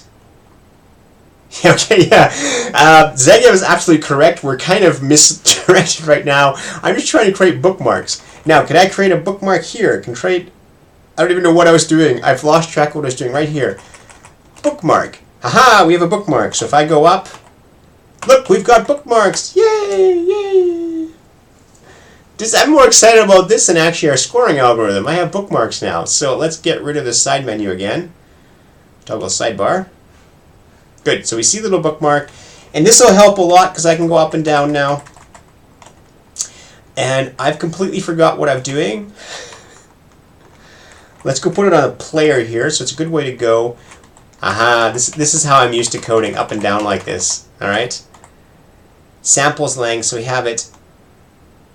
What I wanted to implement, I have to go through all the samples and decide, is it diagnosed? I was looking for this function here. And somebody told me last stream that if the health is greater than 0, it's been diagnosed. And so that's the key one. Put another bookmark here. If us.samples I.is diagnosed, else. And this is really weird.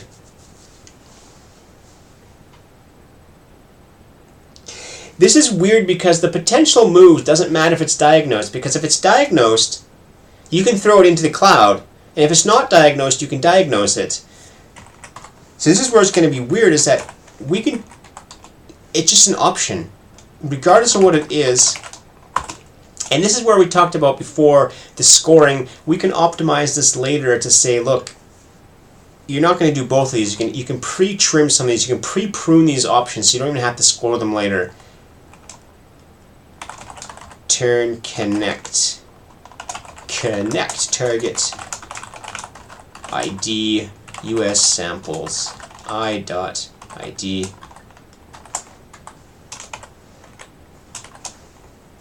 Okay. So we do that, and what we could also do is we could say for I and all the samples in the cloud, wherever our cloud is, self.samples, I assume that's correct one, .length. Turns.push. We could get any one of these ones as well. Except, no. We can only pick one up if we don't have the maximum already. So we have to trim them here. ID self.samples I.ID.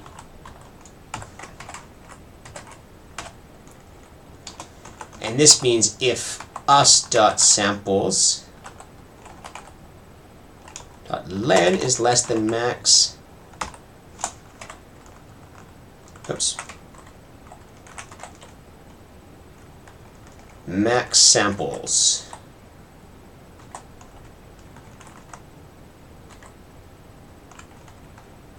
Well, this is weird. Max samples. If we don't have enough samples, we could pick one up.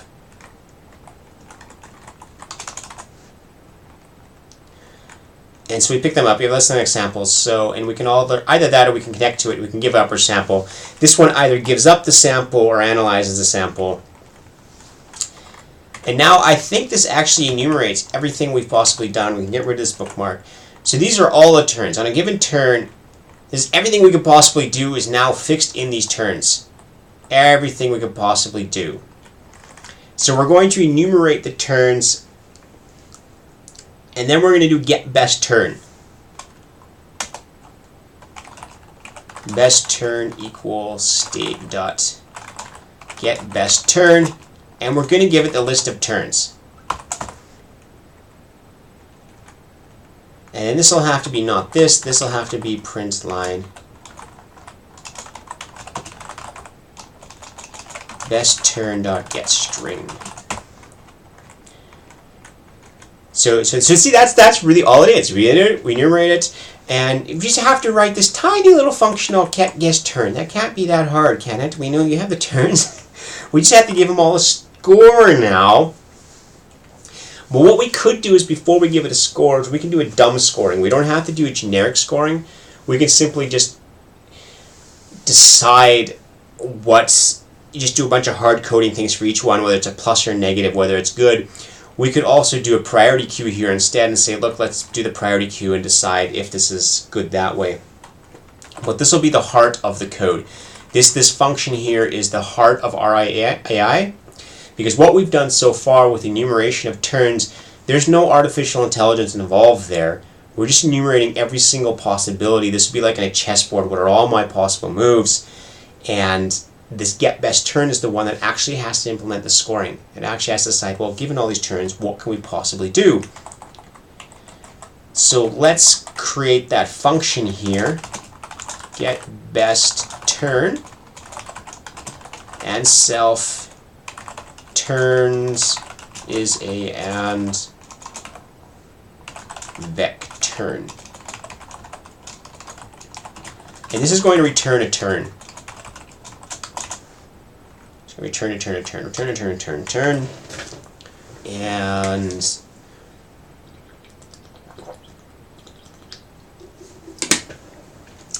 give me 1 minute. I gotta just run off for half a second, then I'll be right back. Just give me 1 second, we'll come right back and write that function then.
Alright, I'm back. Yes, Johnny, that's what I'm working on. I'm working on a challenge from Coding Game. We can see the current bot over here. We can replay the last one. Let's go to lead routes. We can see one of the ones I recently... Let's look at the one I won first. Where I didn't. So we're at 27, and this 27 is we had absolutely no scoring. So let's take the one we won, and we can quickly look at this and see how we possibly won this thing. And we did it in the dark. So this is our bot. It's magical. We can actually play in the dark as well. So their little visual thing died on us. Let's try another one. Alright, so our bot plays in the dark now. We don't know why. Well, I don't know why it's in the dark. I want to show this again, so let's go back and we have our code here. This is fine. It's not completely correct, but I am actually going to commit it anyways. The reason I'm going to commit it is because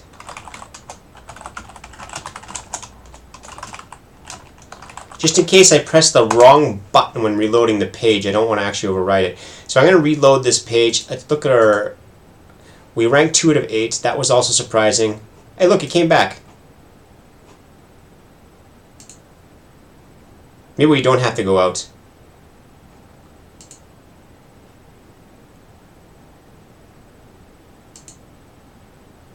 There we go. So in this one, we're the yellow guy.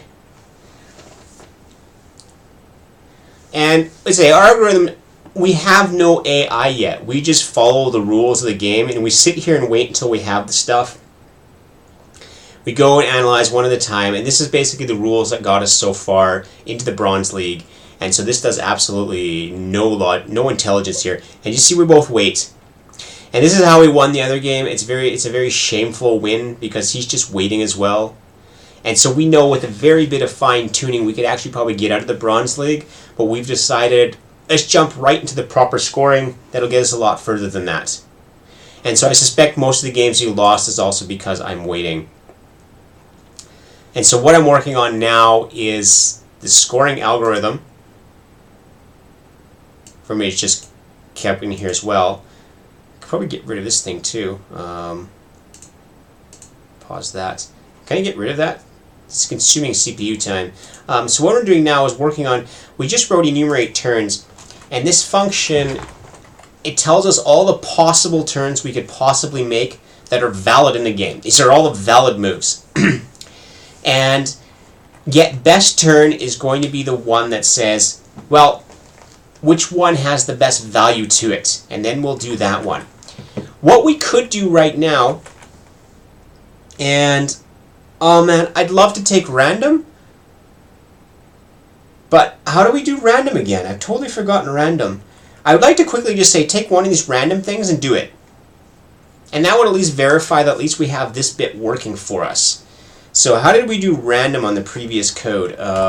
Rust random coding game was on Great Dispatch. We had some randomness. And we had to put something in the cargo TML. The marketplace is extensions and help with TOML files. No thank you. Don't show me that again. They're advertising to me in the code. That's really disturbing. Okay, code for life, TOMLs. Don't need that. So we're going to put rand in there. Once we have that rand, we're going to see how to use rand. Great Dispatch had rand. Rand. I'm going to create that rand. Oh, and I remember the problem with rand, and this, it was a real problem in this one that there's no, you don't have global variables, and it really is a pain in the ass in Rust, and it really will make it very difficult to do some code. Is that if you want a global random number generator, we don't know how to do that yet, and that is an actual problem. Because I'm not going to pass a random number generator through all the code. That's what we ended up doing last time, and it was just a real mess.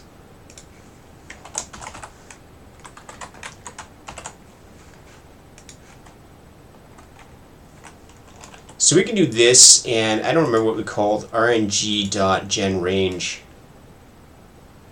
as use size. Gen range is kind of a weirdly named function because you're not generating a range, you're generating inner range. Turns.len. And so we can actually do this. Let's do this. This get best turn is obviously wrong. This gets a random turn, but it's going to be a validation that we're actually doing something. We have a problem here though. Cannot move out of index content. It's just going to have to be an and turn. Wait.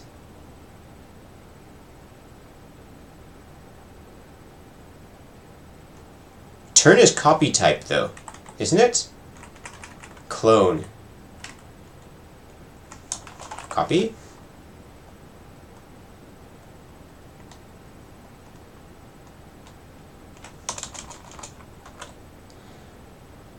Okay, boot, I'll get back to that in a second. That makes sense. Turns that sample RNG. Okay.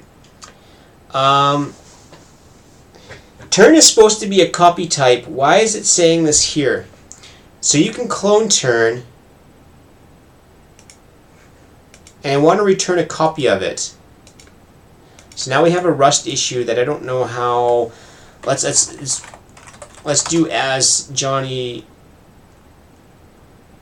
It is a clone type, so let's turn Johnny's thing here first, or Buddha's.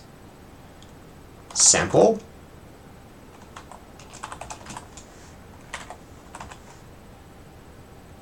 It says no sample. Do you mean the other way around?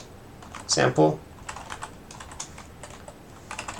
That by chance?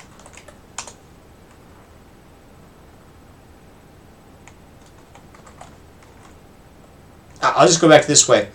So dot clone.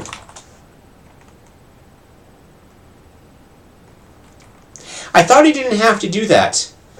I thought this was automatic because we had that on enum types. I want this one to be an automatic copy. I don't want this to move stuff around.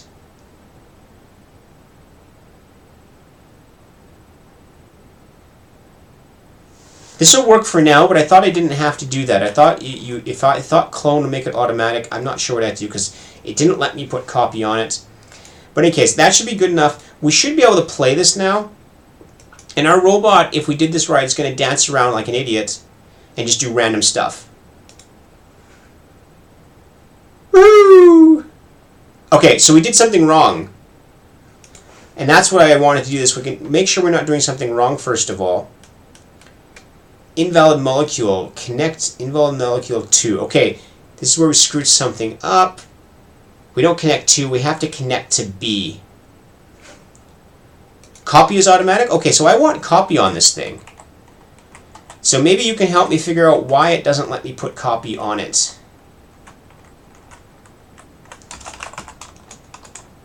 Copy, and then I get the error that may not be implemented for this type. I have no idea why it's complaining about that. So let's do a cargo check. Maybe it has better ones.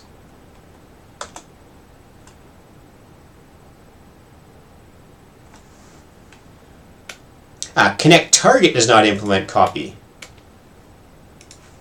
Copy. Type does not implement copy. I don't know what its problem is now. Alright, so that actually works. So it all implements copy, so we're just missing some copy things. And then we shouldn't have to do the .clone, so the copy. So now I understand the difference between clone and copy. Clone means you can clone it, and copy means that's the default. You can just, by default, copy stuff. Okay. But that wasn't our problem. Our problem is we took a molecule that was wrong. And this was an enumerate molecules. We did something wrong. Enumerate molecules was no.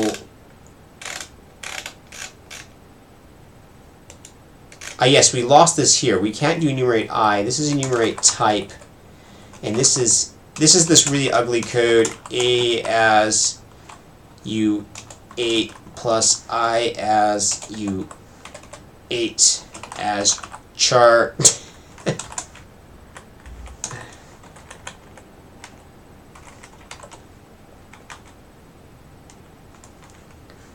And it has warnings. That's fine. I don't care. So let's see if that should actually fix that. You don't implement the wrong one. So let's see what we do. So we're doing weird no! What did we do wrong again?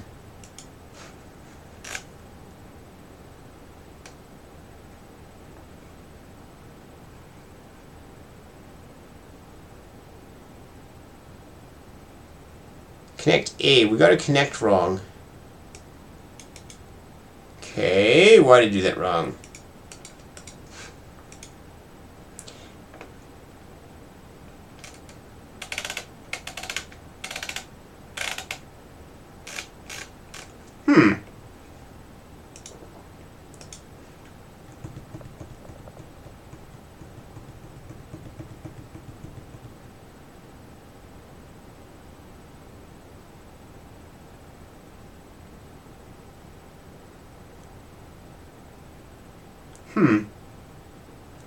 Thinking. Where were we when we failed? We were over there. So, oh wait.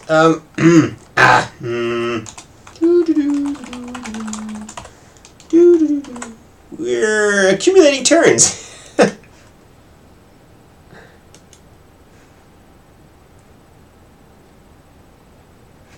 Start. So now we just do random stuff. Look, we pick up stuff. Right, so that we're as long as we don't crash, we're validated that we do. Hey, look, we pick stuff up.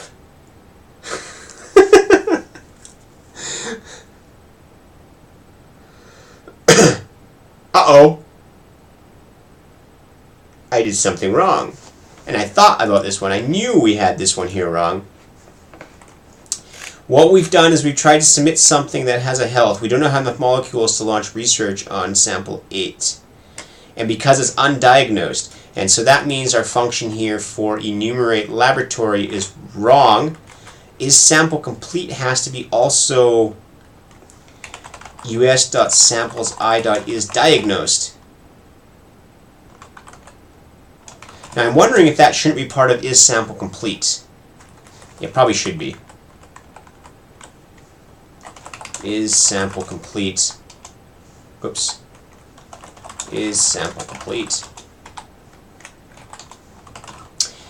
If sample.isDiagnosed, actually not. If sample is not diagnosed, then we return false. It can't possibly be completed because it's not diagnosed.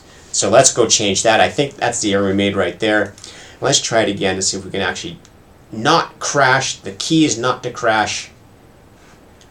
Our robot's stupid, but we just don't want to crash. And so he runs around doing stupid things. But you notice how we wait the whole time. So we know that. Wait comes up because it's the only one when we're moving, and we don't enumerate anything else while we're there. Let's see if we can get any points. If randomness gets you any points whatsoever, and if you're doing, hey look, we analyzed one. Amazing! We collected molecules even. Collected a whole bunch of them. Are we going to get any points? Come on, I want to see him get 1 point at least. Oh, we threw all the stuff away. What did we analyzed something for 0 points? We're doing nonsense. I don't know what we're doing. All right, good. That was a very important test.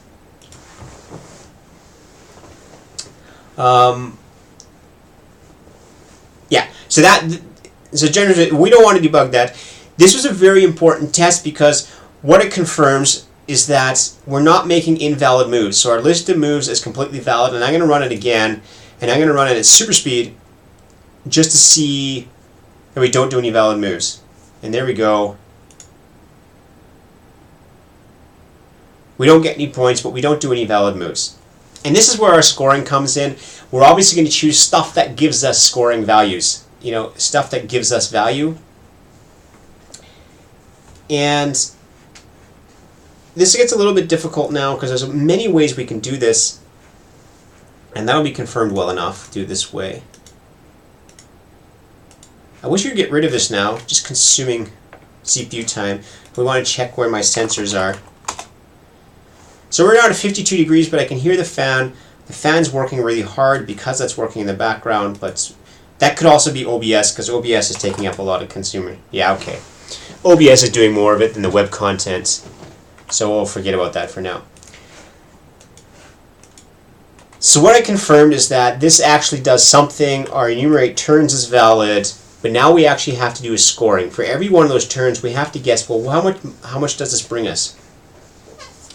There are two ways to do this.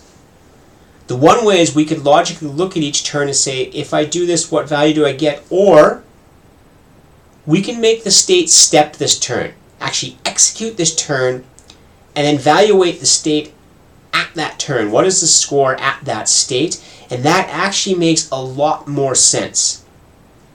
The reason that makes more sense is because if we have to step multiple steps into the future, what we want to do is we want to, if we step multiple things into the future, we're going to need to compare the state, and we don't want to have a chain, because I assume in the Legendary and Gold, what you're going to have to do is do our turn, figure out what the opponent's going to do, then do another turn, do multiple steps, and this means the state has to go through those steps. So the couple of ways to do that are, and I think we'll work along that way, and I'm sorry this is getting long, we don't actually have a robot yet, but we can come back to this tomorrow and actually work at work, but I'm going to keep working on this a little bit now, is I'm actually going to take that approach. I'm going to take the very complicated approach and make us actually step through that turn, which means I have to implement now all of these things. How much do we, every one of those things is actually implement that turn and see what happens. Yes, and that's exactly what Johnny Ripper says. This is going to be the min-maxing strategies. I do my maximum move, then I do his most interfering move, or how I want to do that, but I have to be able to step through the state and do the scoring in the future, which means I have to mutate my state.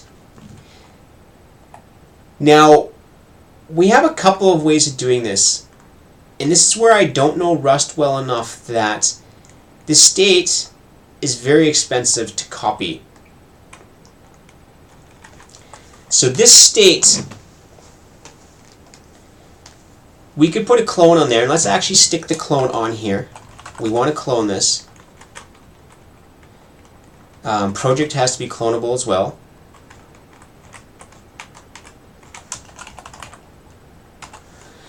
Johnny, we haven't determined that yet. If we can, we're definitely going to use that later, but I'm going to have to learn that, and we don't know that yet. And I don't know how they prevent it. I guess it would have to be on a Linux server. I don't know how they do that. I actually don't know. There must be an OS thread saying limit it. And what is all the stuff on the side? What did I turn on over here? View. I don't know what that stuff is. Okay. If we could use more than one thread, it would help. On the other issues, would really help. On the Great Dispatch, if we could use multiple threads, that would greatly help there, because we know that debugging is going to hurt us. But where was I? I wanted to say state. So we can clone the state. And what we could do is we could actually just clone the state, and just for each turn we possibly have clone the state, apply it, and check the score. That's going to be horribly expensive, because this cloning is a ridiculously expensive operation because we have vectors. You can get the input of the turns here.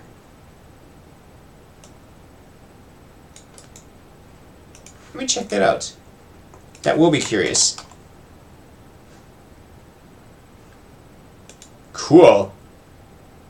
Thanks, this is awesome. This is a much better interface than what they have. This would be wonderful for testing. I think I'm gonna bookmark this one. Thanks, Aerosystal. This will probably not right now, but I'm assuming we're going to chase you all the way to Legendary, and we're going to use this tool. We're a long ways from that yet, but this will really help, because I've been looking for this for other ones too. Does this work for any game? Any game ID, and it doesn't matter which one it is? So not just Coding for Life? Because I would use this for all of them, because I've always wanted these inputs. like the actual data it gets, and I didn't want to write it on my own, but this would be wonderful.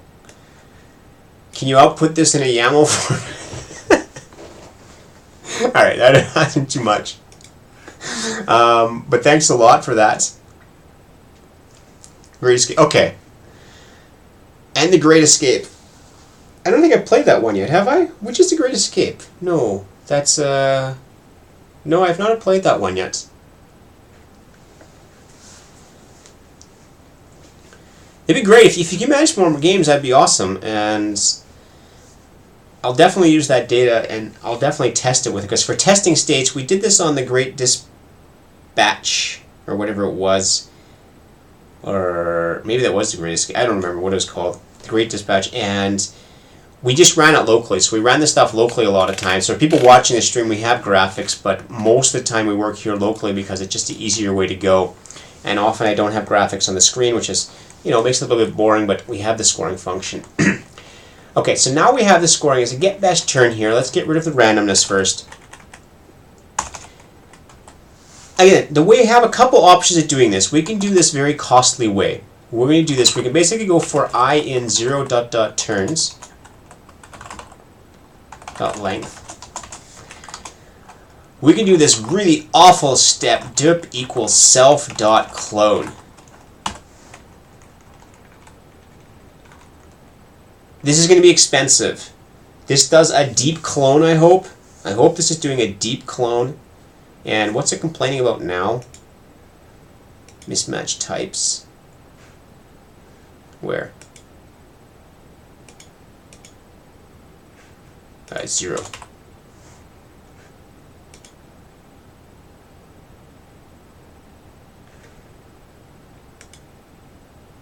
I don't know what the mismatch type is.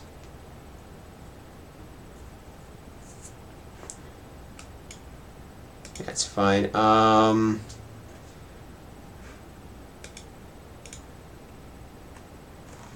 don't get why this is a mismatch type. Yeah, okay, yeah. Let's just wait.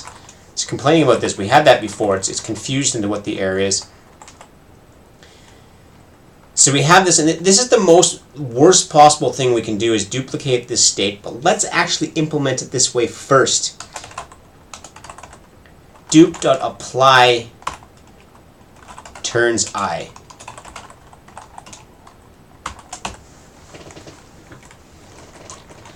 So we're actually going to apply this, and this is going to be an awful function. Apply and mut self turn. And so we just have to go through all these types and say what's going to actually happen here. And we have to reduce the logic of the game. And this is where some of these things get very complicated. You could actually do some of the scoring without this, but I don't want to do this. I'm really guessing that Euler Schitzal here and stuff have this same logic in their app. If you don't, you can correct me right now, but I'm assuming you have something that can apply a turn or can actually step to the next turn. And you're not actually just predicting the score, you're actually predicting the state and then evaluating the state instead of evaluating the turns. If I'm wrong on that, correct me now, because it'd save me a lot more work if I don't actually have to do the apply, but I think apply is the right way to go. It's what we did in the Tron game, it's what we've done in all the other games, is based on the current state, predict the next state, and then get the score for that state. You're, okay. Alright, so I'm doing the apply, there we go. We're going to go with that. And this is a lot of work, and it probably took me a lot longer than Euler Schitzal because half my time I spent talking, but that's okay. So for turn, we have to apply a turn. Good. No, we apply a turn.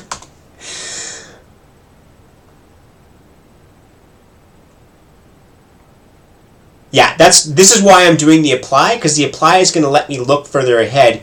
Because once I have this apply, then we can do the same thing. Then we can do enumerate turns on that next state for the opponent. And once we enumerate the opponent's turn, then we can call get best turn for him. And so by applying and doing this, you can look as far ahead as you want, and you can prune it off. And this is the most generic approach. And pruning is going to be very important here because 3 turns ahead is going to be a ridiculous number of things to look at and to score. And what we're going to end up doing here is this apply state. Yeah, Petrosol, I imagine you can get quite far with that. We saw already in the bronze that in bronze, we already get pretty far, right? Like, we're up to 26 in bronze with no AI whatsoever. So we're assuming that with just a little bit of AI, we could easily get into silver, probably gold. But no, we're going to actually shoot for legendary, and we're going to take the most complex and ridiculous approach of applying and walking through. The danger here with apply is that this clone function is really expensive.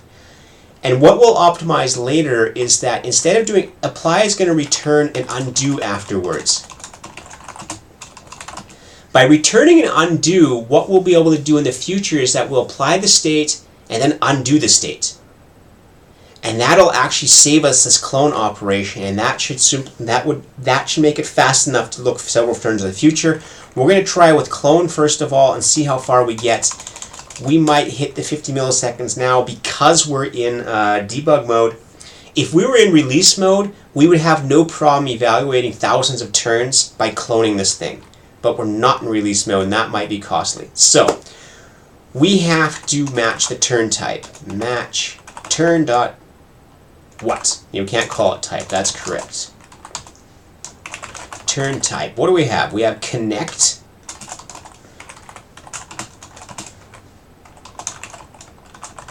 Connect is the most costly one. Go to is the easiest one.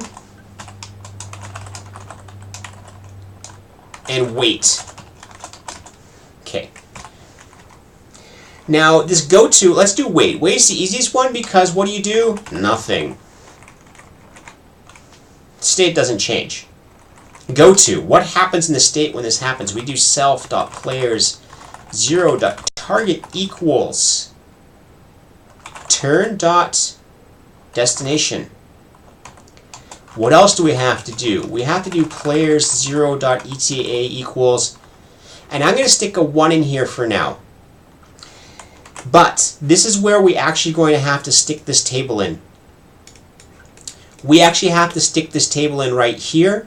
And I'm not going to do it right now, but this is our ETA. Our ETA comes from this table. Where are we now? Where are we going to? And that'll be your ATA. Let's just stick 1 for now because we don't need the scoring, but we'll put a big to-do. Use matrix from ducks. And so goto is actually relatively simple to implement. And it's connect. Connect is unfortunately the horrible one to implement because every single station does something different. And so what we have to do is we're going to have to do apply. What do I want to do for this? Apply. Do I want to do functions for each one? Yeah, let's just do functions for each one. Match turn dot. No, match self dot player 0 dot target. If we happen to be in a weird state, we're just going to do nothing. There's no change. Okay, and we have module type. No, it's just module, isn't it? Module. Laboratory. So now it's using the delay to look stuff up. Apply connect laboratory.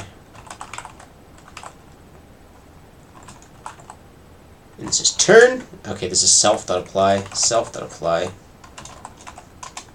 And we'll do this for all of them. Module that's diagnosis is self.apply, connect diagnosis, turn. Module.molecules, self.apply, connect molecules. Module, what do we have now? What else? Samples, self.apply, samples, turn. Okay. Apply connect samples. And so we have this duplication again. And if you're looking, we have to re-encode the entire game in here. So we're based on this description of here.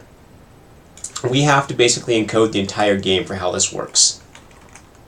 Sounds like fun, doesn't it? But it says Oyoshizawa indicates is what he does, and if we really want to get to the top of the thing, we have to do this. And for most game evaluation, you generally have to do this. Anybody that writes AI for games, the AI has to know the complete rules of the game, and it has to be able to execute the rules for the game if it wants to be able to implement algorithms like min-max or any of these game theory things. You have to know the full algorithm of the game, and it has to be encoded inside here. Laboratory. It's just a lot of work.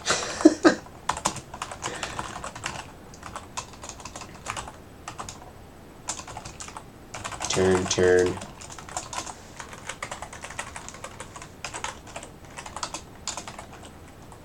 And we'll just do each of them this way. We have the different diagnosis, molecules, and samples. And once we get this done, we get this for every other game on the site.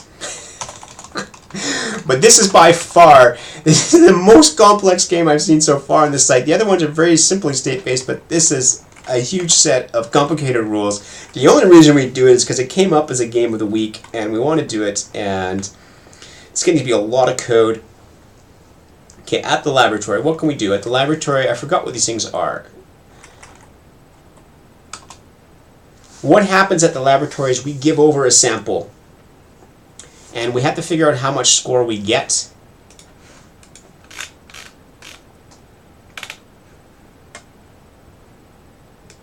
So we gain expertise and the amount of health from it. That's perfect. So we get a sample, and the sample has an ID. And this is where it's a bit weird. We have to look up the sample. Let's put a bookmark here again. We don't need that one. Player. We need to have a sample index and self and an ID I32. It's going to return an I32. Technically, it should return a non-I32, but we're going to assume it's valid. So for I in 0 ... self samples.len, if self.samples I.id equals ID, then we return I as I32. Otherwise, we panic. Invalid sample.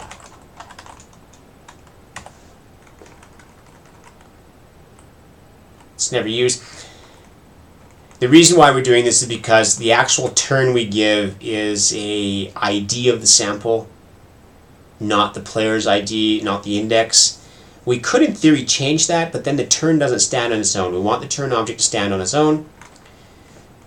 So we're going to bookmark this, and we go back down to our other bookmark.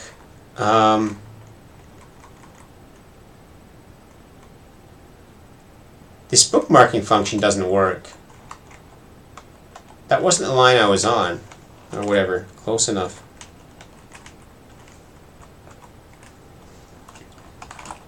Index equals, let's get us again. Let us equal self.player 0. And this is a mut us now, and I don't actually know how this one works anymore. Let us equals mut self player 0. Let index equal us dot, what do they want? What do they want? Sample index.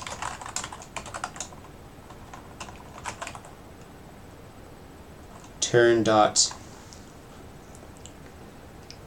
And this is where the horrible part is. Matching this stuff here is going to suck.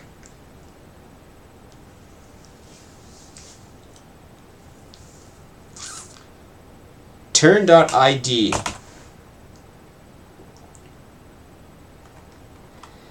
Does anybody know how to force this? I want to unwrap this into an actual value. This is why I wanted a variant. I want to actually get the ID type. Turn index ID.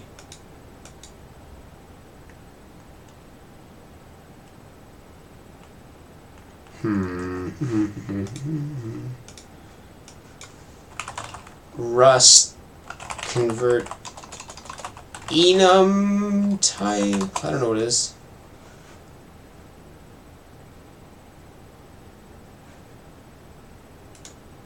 Let's see if random syntax. What I'm trying to do is our enum type, wherever this is, connect type has an ID and a type. And I want to pull out this ID value now without using a match. And I don't know how to do that. I do not know how to do that. So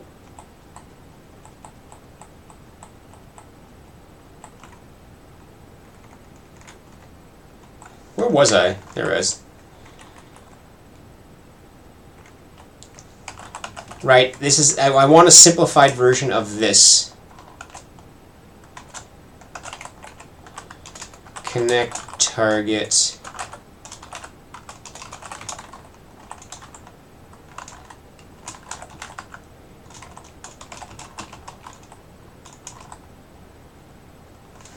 okay, basically I want this.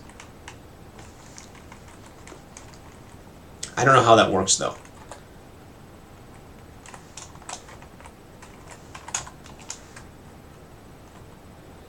Right, because I'm just going. I want to assume that the ID is there, and I want to pull out the index of that. And oh my, it's getting late. I might not work too much longer today on this, but I come back tomorrow. Let's work a bit further. What's an if-let? If-let's a new syntax for me. If-let.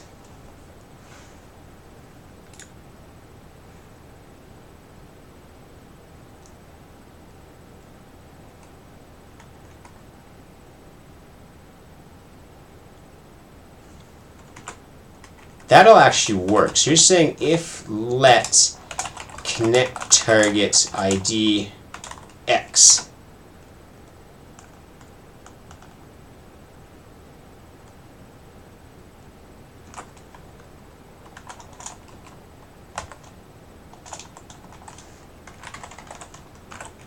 And that would actually make it safe. And this would be X. Is this the correct syntax? No, we don't need this. Where's that? Line 440. Not quite. So we have some syntax issue. If connect.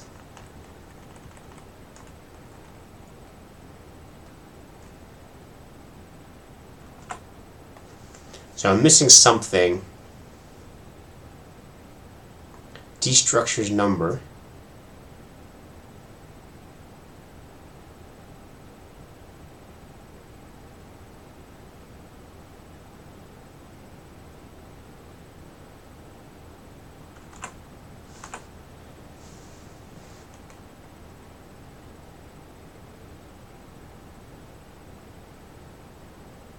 Yeah, that's what I thought as well, but these examples here are weird because they say if let sum I equals number, but then they don't use number.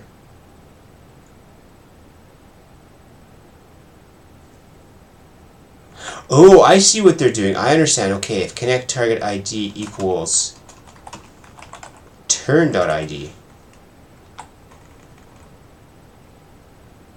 Wacky. But that appears to be happy with it. So we find the index. And then we say us.score plus equals us.sample is index.health.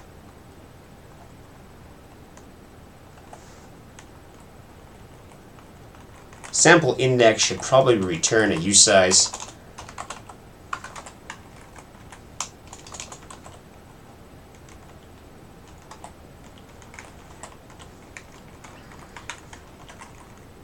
Get rid of this now. Did I forget to put a bookmark down here? I did put a bookmark down here. So we have this in us dot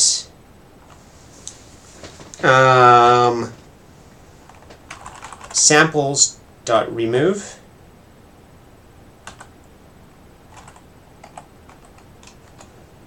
Erase Gonna have to look this one up.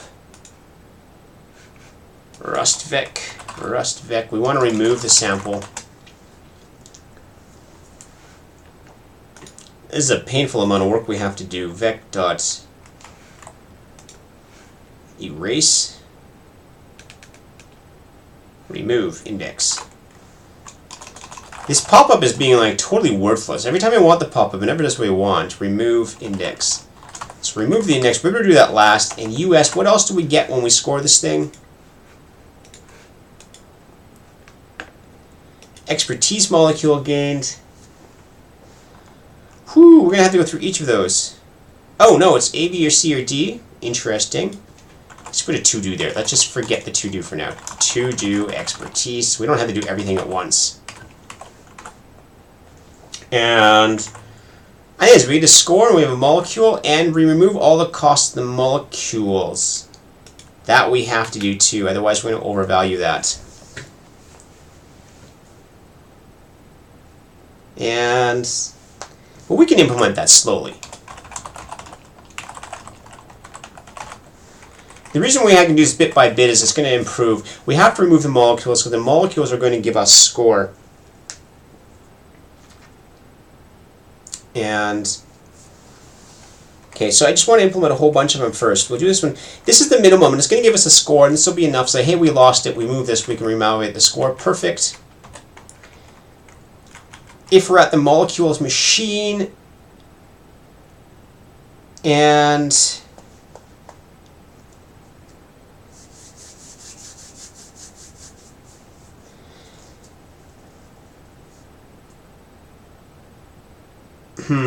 I want to change something first.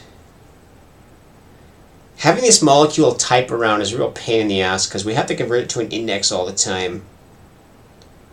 I should have just kept it as an index, and when I wrote it out, I should have converted it back. So connect and connect type would have been a lot simpler. That was the original approach I was going to take, and it actually makes a lot more sense because this stuff of actually converting back and forth between the type is just a pain in the ass. So let's backtrack a little bit here. Let's go back to random turns.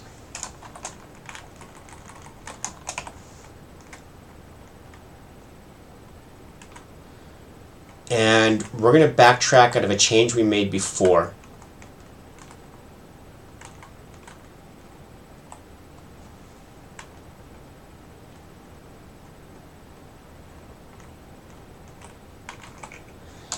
We're going to do a connect type. This is only at molecules, I think. And we're going to get rid of this because this is actually making it really complicated, and we're going to get rid of it. So this was a nice idea originally. We learned how to do this, great. We learned the Rust, but now I'm just going to rip this out because it's actually making it more complicated than it needs to be. So it doesn't need that. And then this connect target becomes an I32 again. And what's going to happen down here is connect type is going to have a similar one. Connect type is also just going to be an I32. These are both going to be I32 now. The normal default is going to be -1. This will be a lot simpler. I32, I32, an ID, connect type. And when we generate the string, we just do self.id. So our code is going to be a lot simpler by doing this. And technically these are different operations, so it's actually the game being overly clever by making the same operation. This will actually be easier this way. And the game's just doing that just to mess with us. And in this case here, we have a different type. Connect type, all it really means is we're going to say A as you ate plus self.id as you ate as char. And we'll do the conversion here. So internally we don't have A, B, C, D. Internally we have integers 0 to 5. And this is going to greatly simplify it all over the place. And so let's just clean up all this connect target nonsense because this is complicated. So this just becomes push target ID. Get rid of that.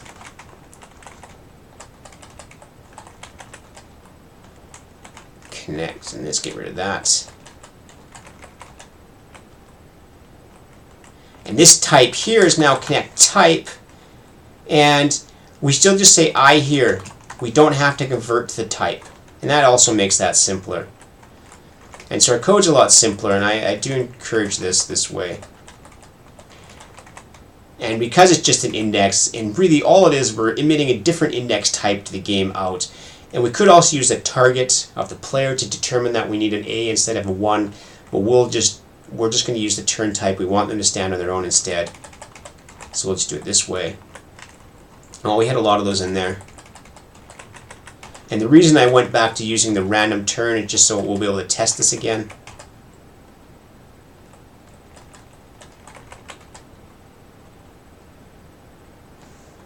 This is also an I. Well, we're not using this part of the code anymore, but I'm still going to migrate it. I don't know why. I should probably just get rid of it. Actually, yeah, let's just do that. Let's get rid of all the step stuff.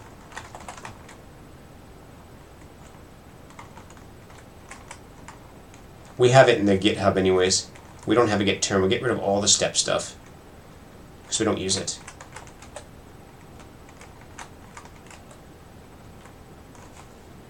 And where's our next connect target? And this is where we can get rid of this syntax. We really don't need this syntax anymore because we really just have turn.id here, and this just goes away. So that's going to simplify that a lot. Let's find the other connect target, wait, and this is also just a nice 1. And where I screwed something else up.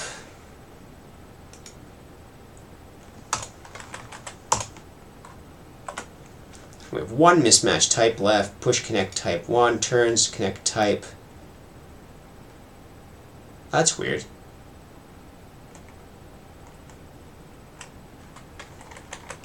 Slide 32. That's what it is. Non-exhaustive pattern, where is that? Yes, and so apply. Apply now has a turn type. Connect type. And we're just gonna basically do this. But I'll show you what happens is that we know connect type only applies at the molecules. So we get rid of molecules from connect. It shouldn't happen there. If it does, we just do nothing. And this one only happens at molecules. So we can just keep the same one, connect molecules, and call them connect here. And it's really just for the simple matching, and we're saying what the connect type is. If we wanted to, we could put another bool, but let's just simplify this. We have this, it works. And so now when we're at the molecules 1,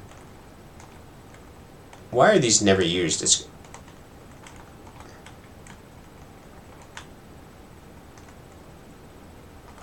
That's it. Okay, yeah, because we have the random one, and we want to make sure this works first, so I want to play my code once, just to make sure we didn't break anything by doing that.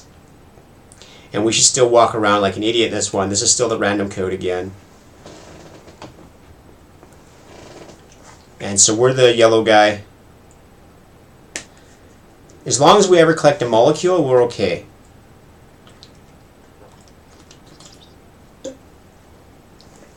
Come on, collect at least 1 molecule. There we go. Okay, so that verifies that our type system is actually working. Looked like we collected 3 molecules, but only have 2 now. And this just verifies that we haven't broken the code. So this is our test case. We've got another one there. And so this other guy's collecting expertise. And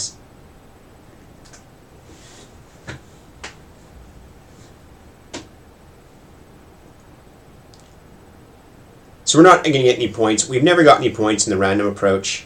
We analyze stuff, which is pretty cool. We throw it away. Oh, we might actually collect something. No, we throw it away. So the random one is just that. It's random, no scoring whatsoever. And the scoring is basic scoring. We don't have to do full scoring. We're going to do basic scoring. That should be enough to get it doing something. I'll just speed this up to the end so that we actually see that it doesn't break. A bit faster. So all we're making sure is the game doesn't break, which means we did our coding correctly. Good. We got a 0. 0 is good as opposed to a negative saying we didn't work. Okay, then what do we have?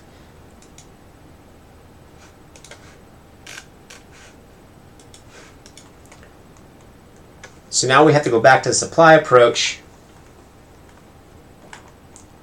and we keep applying. So at the laboratory we apply, and let me just try and finish the applies today, and we'll do the actual scoring tomorrow. I said we do scoring today, but I forgot how much work this is to set up the scoring. The scoring will actually come tomorrow. I actually do the stepping today. And so at connect laboratories is all we do. We get scores. And connect molecules. This one's relatively straightforward. Let us equals n mut self.player 0. And because we know we only have valid moves, we can really just do store turn.id plus equals 1. We know this is guaranteed to work because we only have that and as usize, of course. Because we validated, we never do an invalid move, so we can assume the moves are valid here. The actual game engine would have to validate this. We don't have to validate this because we're enumerating only valid moves. Connect samples, and okay.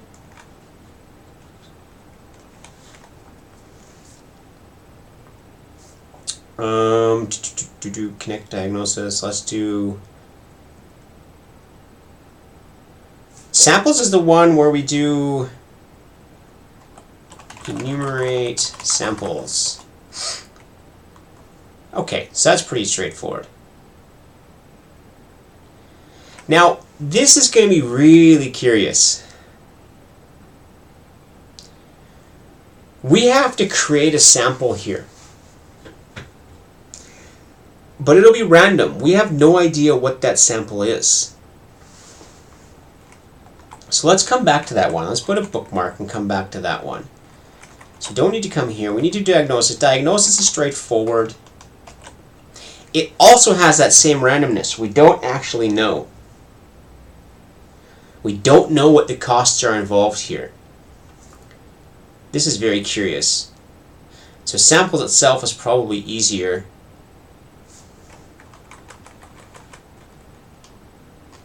So if we're collecting a sample, what do? Let us equals n mut self.player 0.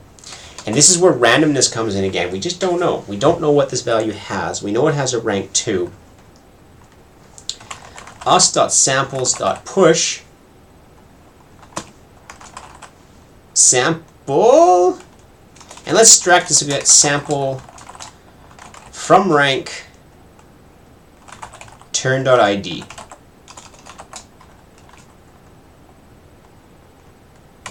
Okay, and in the sample function, we're going to add function from rank, and it's going to return self, one of us. It's going to return one of these things.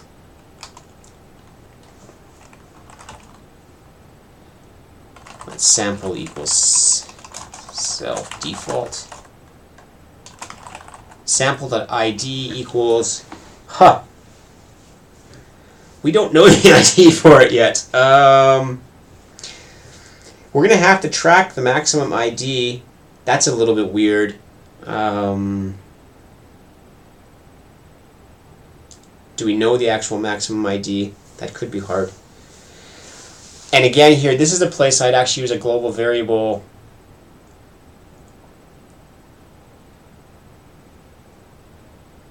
But let's just make it, we need to have the maximum here. And this is one thing Rust is going to make it really hard for me to do. I have no way to communicate the maximum to here without knowing the state. So this from rank is going to have to take state. Right now we can actually just give it -1, or just give it -2 for some reason, because -1's elsewhere. We don't have to know the ID. Sample.health equals 0. We don't know the health. We're going to return sample in the end. And for I in, this is something I'd like to know how to do in Rust, is how can I do this? Sample.cost I equals 0. I'd like to initialize them all to 0. But we have to know something more about this.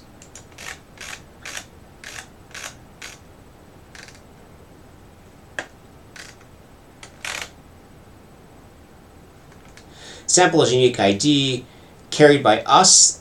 We don't actually track that. We distribute that, so that'll be fine. Rank of the sample. We might actually have to start storing the rank. Actually, let's stick the rank in as well. Rank A32. Rank.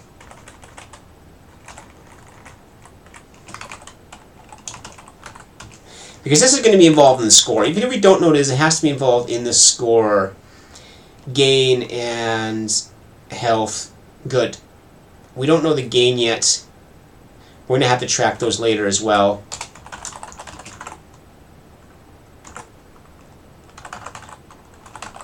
Expertise gain, because this is going to be one of the most vital ones for the actual getting points, because things that give you expertise gain are just really, really helpful.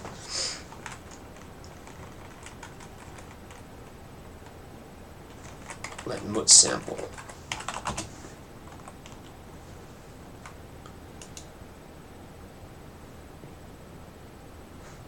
And I don't know why I did this one. We've been using this underscore approach instead from rank.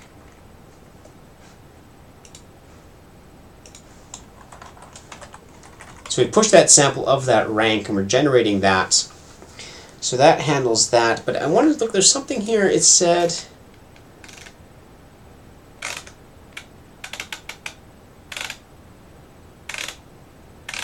something about the samples here somewhere.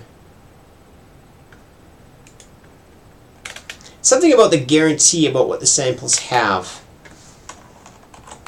Rank.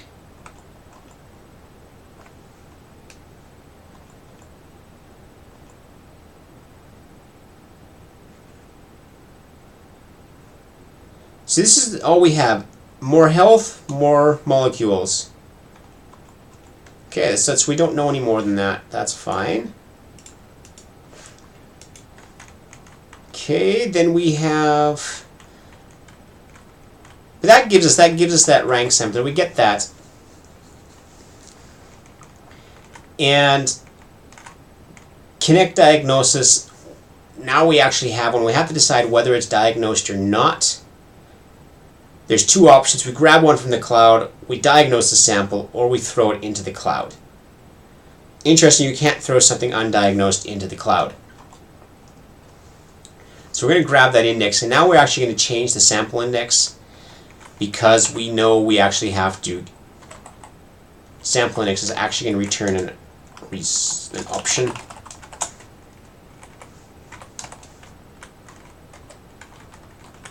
Return some I. Return none.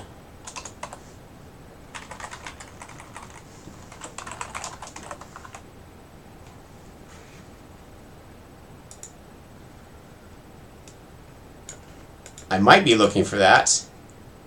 I have that bookmark. Good, I have that bookmarked.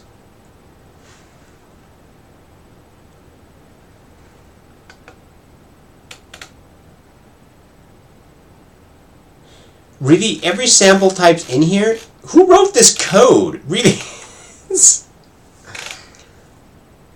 So you can just look at the code for the game. So this is actually, did you import this into your game to get actual values? Man. I'm going to pretend I don't know this is here first and just put randomness in. It's pretty bad. Who writes code like this? So this is expertise, so. Okay, so yeah, this is we're gonna have, so to compete with you, we're gonna have to do this at some point, but for now I'm just gonna pretend I don't know this, pretend it's not there, and just yeah. I'm just gonna pretend it's not there. And so the second one here, though, we have, I guess this is health. So rank 0 is generally 1. You get to legend. Thank you, Petrosol. Thank you. I don't do it. But this confirms this is that basically rank 1 is going to give me health of 1. Rank 2 is about 10. And rank 3 is going to be. So we get that mapping there, but we'll do that without for now. Okay, so we're going to do this if. We're going to do this if let again. If let some index equals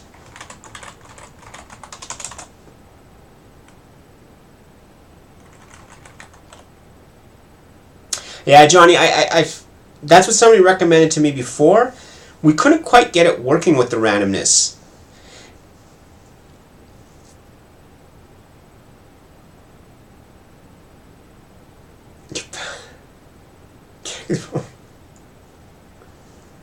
Calculate the probability of dying.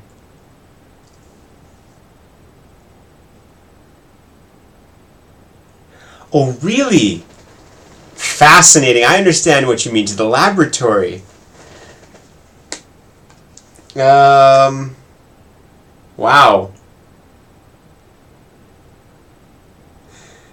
I wonder if it's ever worth it. I wonder if it's ever worth it to actually do that. Like, is the expected value ever high enough to make it worthwhile? Because like the score of dying is like minus infinity. How do you ever have an expected value to make that work sense? I guess if you're near the end of the game and you're losing and you have a sample, it might be the only way to catch up. Because if your expertise is totally, if you actually have expertise higher than those maximums, you could guarantee you have those molecule types. It's like if your expertise is high enough in all of them, you can just run back and forth and do it. And that's why they're worth 1. But if you have one, yeah, okay, so it's not, yeah, that's absolutely correct. We could actually do that, because if you have a higher enough expertise, it's not a definite loss. There's that small percent. And if you're behind, that percent of loss is worth it because you've already lost the game. But if you have that small chance to catch up, it makes it to take sense because that could push it up. Great, so we know what we're going to have to compete with should we get to Legendary, should we get this fast enough. But let's just try to get it to Bronze League first. Okay, so let us equal enumerating self.player0. We'll check at the index of that. us.samples sample index turn.e. If we already have the sample ID, then we have this. Otherwise, we're grabbing it from the... Oh, we're going to have to do the same lookup on the other side. We're going to grab that from the cloud.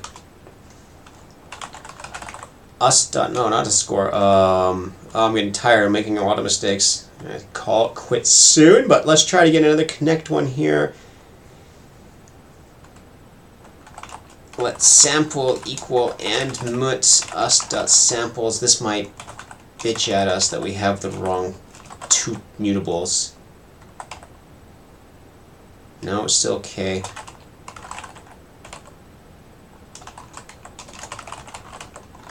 If the sample is diagnosed, it means we're giving it to the cloud. Otherwise, it means... Otherwise, it means we're analyzing it. I'm curious.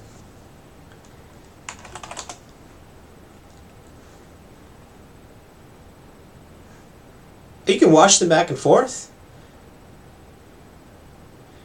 I'd love to see... Why can't I use this interface for our things? I want to... Because it's a much better size for the code.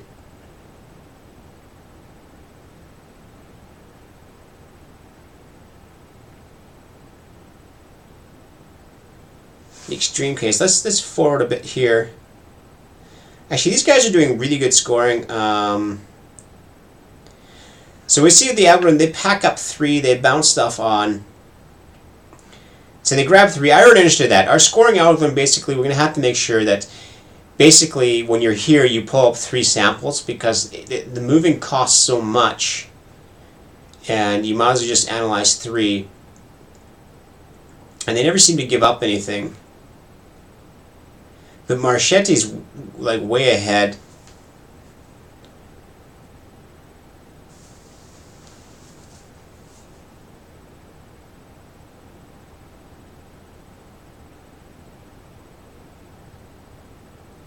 Trying to figure out why Marchetti is so far ahead.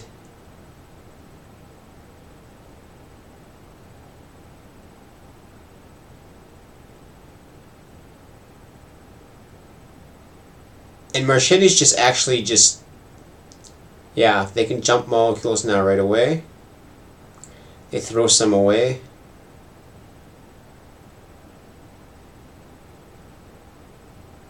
And so now Max Alive is now coming up ahead, and they're grabbing stuff from the cloud, which makes it very interesting, so it's a much better safe case to it.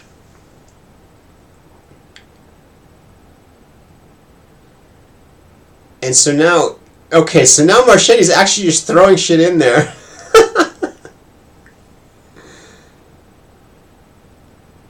Wow. That's interesting. So what Marchetti did at the end is just grab random crap and throw it in there. And didn't even bother analyzing it. And that's a very curious case, but they went and grabbed one molecule once, so they recognized, and so this is where you have this, that what you showed before, or I should say this thing here. If you have this list in here, you can actually look at this whole list, and based on your expertise, you can decide how many molecules you need and not have to analyze anything. Because if the maximum is 7, you can simply do 7 minus your expertise, and as long as you have that many molecules, you can just stop analyzing them and just go throw them into the laboratory. And every time you have less than 7 molecules, just pick that back up and just keep grabbing the costly ones and throwing it over. That's very, very curious. And that would save a lot of time. I can keep that in mind. There's really clever people on here. It's going to be really hard. It's going to be really hard to get far. Okay. I've forgotten where I was again. Connect diagnose. Okay, if it's not diagnosed, then what we're doing is we're grabbing a sample from the cloud. So us, and we're not going to be able to do this because we have 2 borrows. Us.samples.push self.samples. Oh, we need the index here now. Shit. Hate this indexing because we don't have the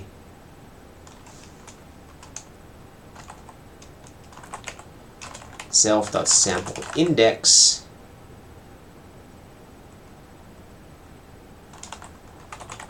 Turn ID. Okay. Well, let's see how far I get with I'm not even going to do min-max for time. I'm just trying to get this working. There's so much code here to get this working. So if basic statistics get there, the danger in what I'm doing here is that if we don't get it right, it will perform a lot worse than what you would do at Petroso. I mean, if we don't get the scoring right, and the scoring is very important, because it's very hard to implement our intuitive logic and what's good here. We can do it, but the scoring requires a really full approach before you can actually get it working.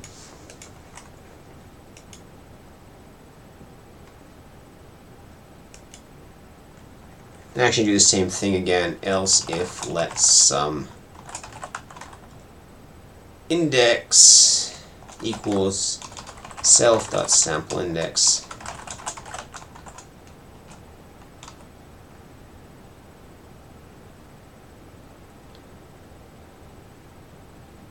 No, that can't be right. If we have it, sorry, I got this wrong. This goes down here somewhere. Self.samples. Self.samples.push sample. I hope that's copying. And us.samples.remove index. Whoa, this better be indexed here. I made that up.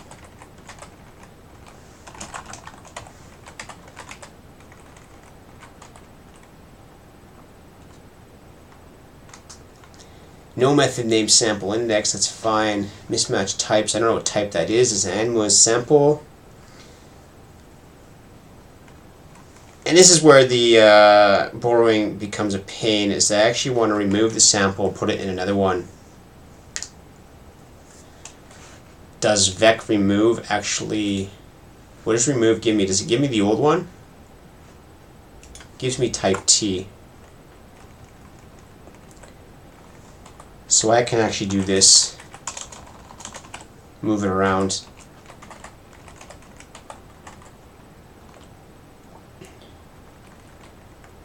Okay, and we have to add that to the state. Sample index, where's state? Where's state? State, we're in state, that's the complex one. Let's add the simple functions at the top. And ID is an I32, and this becomes an option use size.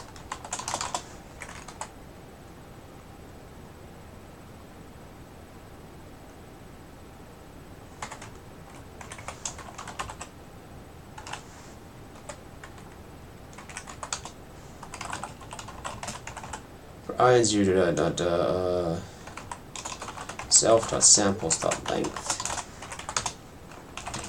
self.samples I.id equals ID. We're just trying to look for the right sample now. There must be a rustier way to do this, but I'm fine with this. And turn sum I, return none.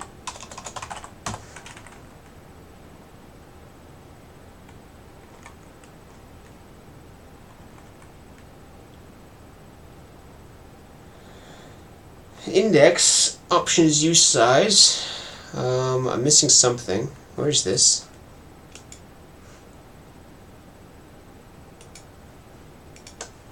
Yeah, else if let sum index equals self.sampleIndex turn.id.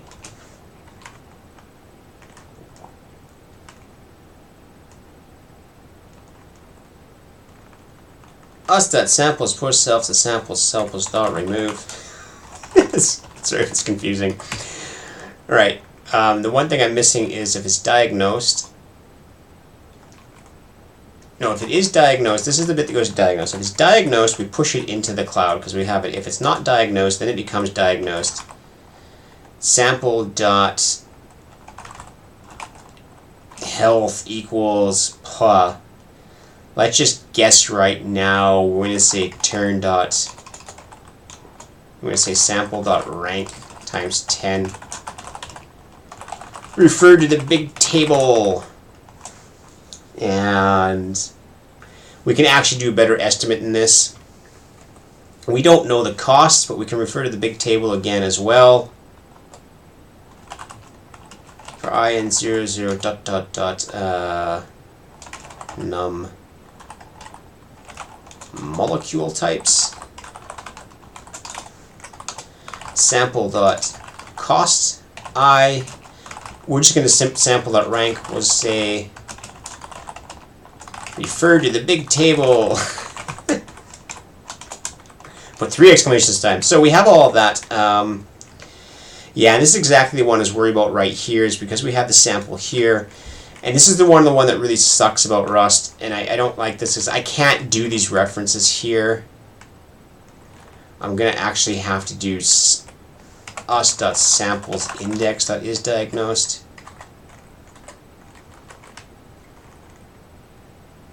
And then here I can do let sample equal and mut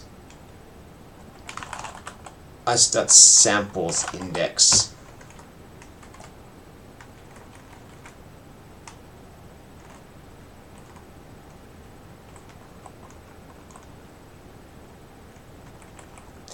And this is one of these really shitty aspects of it right here.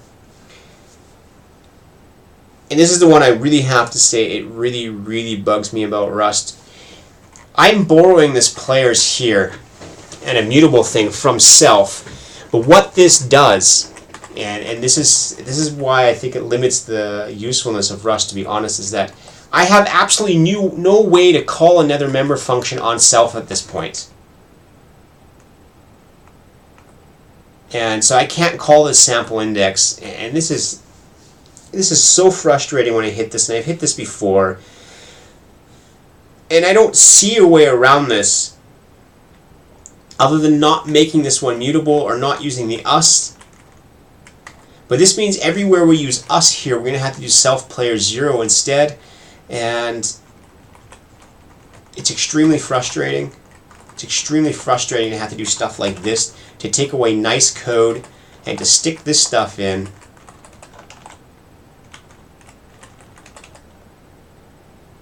And maybe we can do it here. We can leave the us here if we stick the us like this. But this is really, I find this really painful. You shouldn't have to do this. It discourages, I find, clean code. Because what I have now is self.player0, self.player0, self.player0, 3 times in the same code, because the rules of Rust borrowing do not let me call an unrelated function because of that.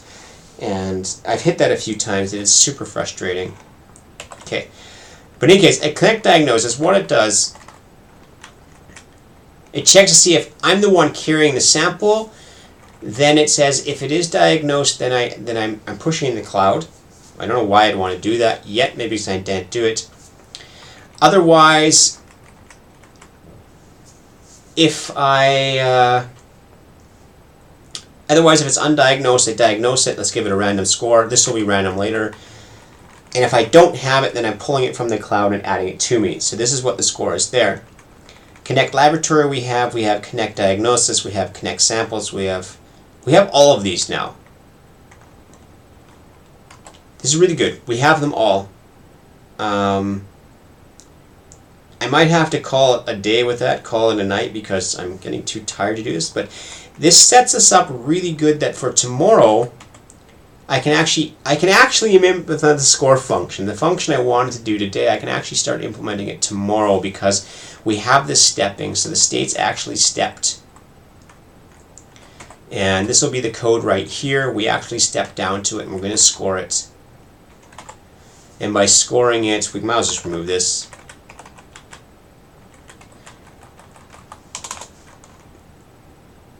We'll have to implement the score. So we can do this now. We can implement the function we want. We want the score and self. This is going to return an I32. For simplicity, let's return an F64 floating point because it'll make the scoring easier to do partial values and anything like that that we need to do. Just return 0 for now. And well, we can implement the random the same way. We can do the random the same way like this. And then we can actually get this working randomly. Should have done the scoring this way. Scoring, and then we just say rng.genRange 0.1000 as F64. Then we can at least check if our thing's working here. So we can say let mut best score equals 0. Let mut best index equals -1 I32.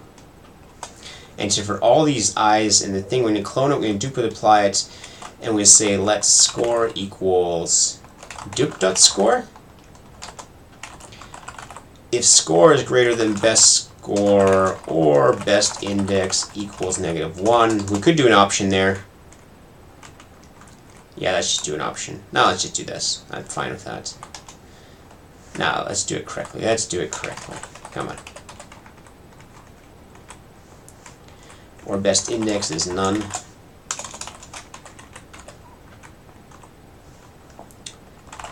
Best score equals score. Best index equals some I. So now we have this match here. We expect always to have a match, but we're just going to do it correctly anyways. Match best index some I becomes turns I. None becomes turn wait. And this is just a safety condition. And we return this then. We have errors. Best score 0I is F64. 0 F64. I don't like these things either, but that's and the match has to be this.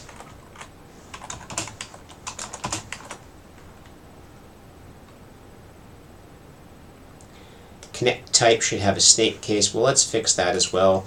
If this is the type, if that's the way we do things in Rust, let's do it like that. the only connect type there. So we have all of that. Let's make sure that we're still doing random stuff. If we're still doing random stuff, it means we're setting up for the scoring function.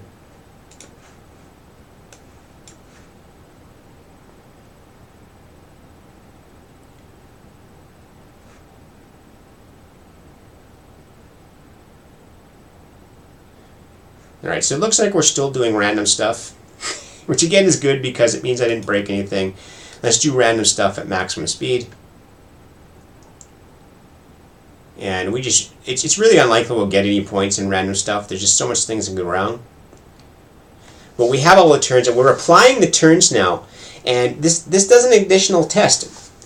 This was also a very good test because what it means is that, and we had to expect this, if this wasn't this, we'd be screwed, is that this apply, this duplicating imply, we have enough time to do that. So in our first version, we don't have to optimize, we don't have to have an undo, we simply apply it and we'll see what happens.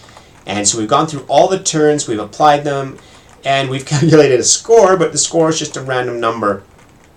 And what we can do tomorrow then, I think tomorrow, or maybe Saturday, tomorrow, I don't know it, probably tomorrow, we'll implement the actual score function. Again, it's the title of this episode, Scoring It, but we'll actually do this one then tomorrow.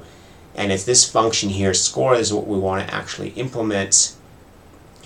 And this is going to be the core of the function. The entirety of how well we do in this game is based on the score function. Even before we get to min-maxing, we have to be able to score our own position. And there's a bit of a prediction there. It's a bit of a weird thing because you don't predict, you just try and come up with an objective way to measure the score, and that's very difficult. The easiest part is laboratory. I stick something in the laboratory, I get new health.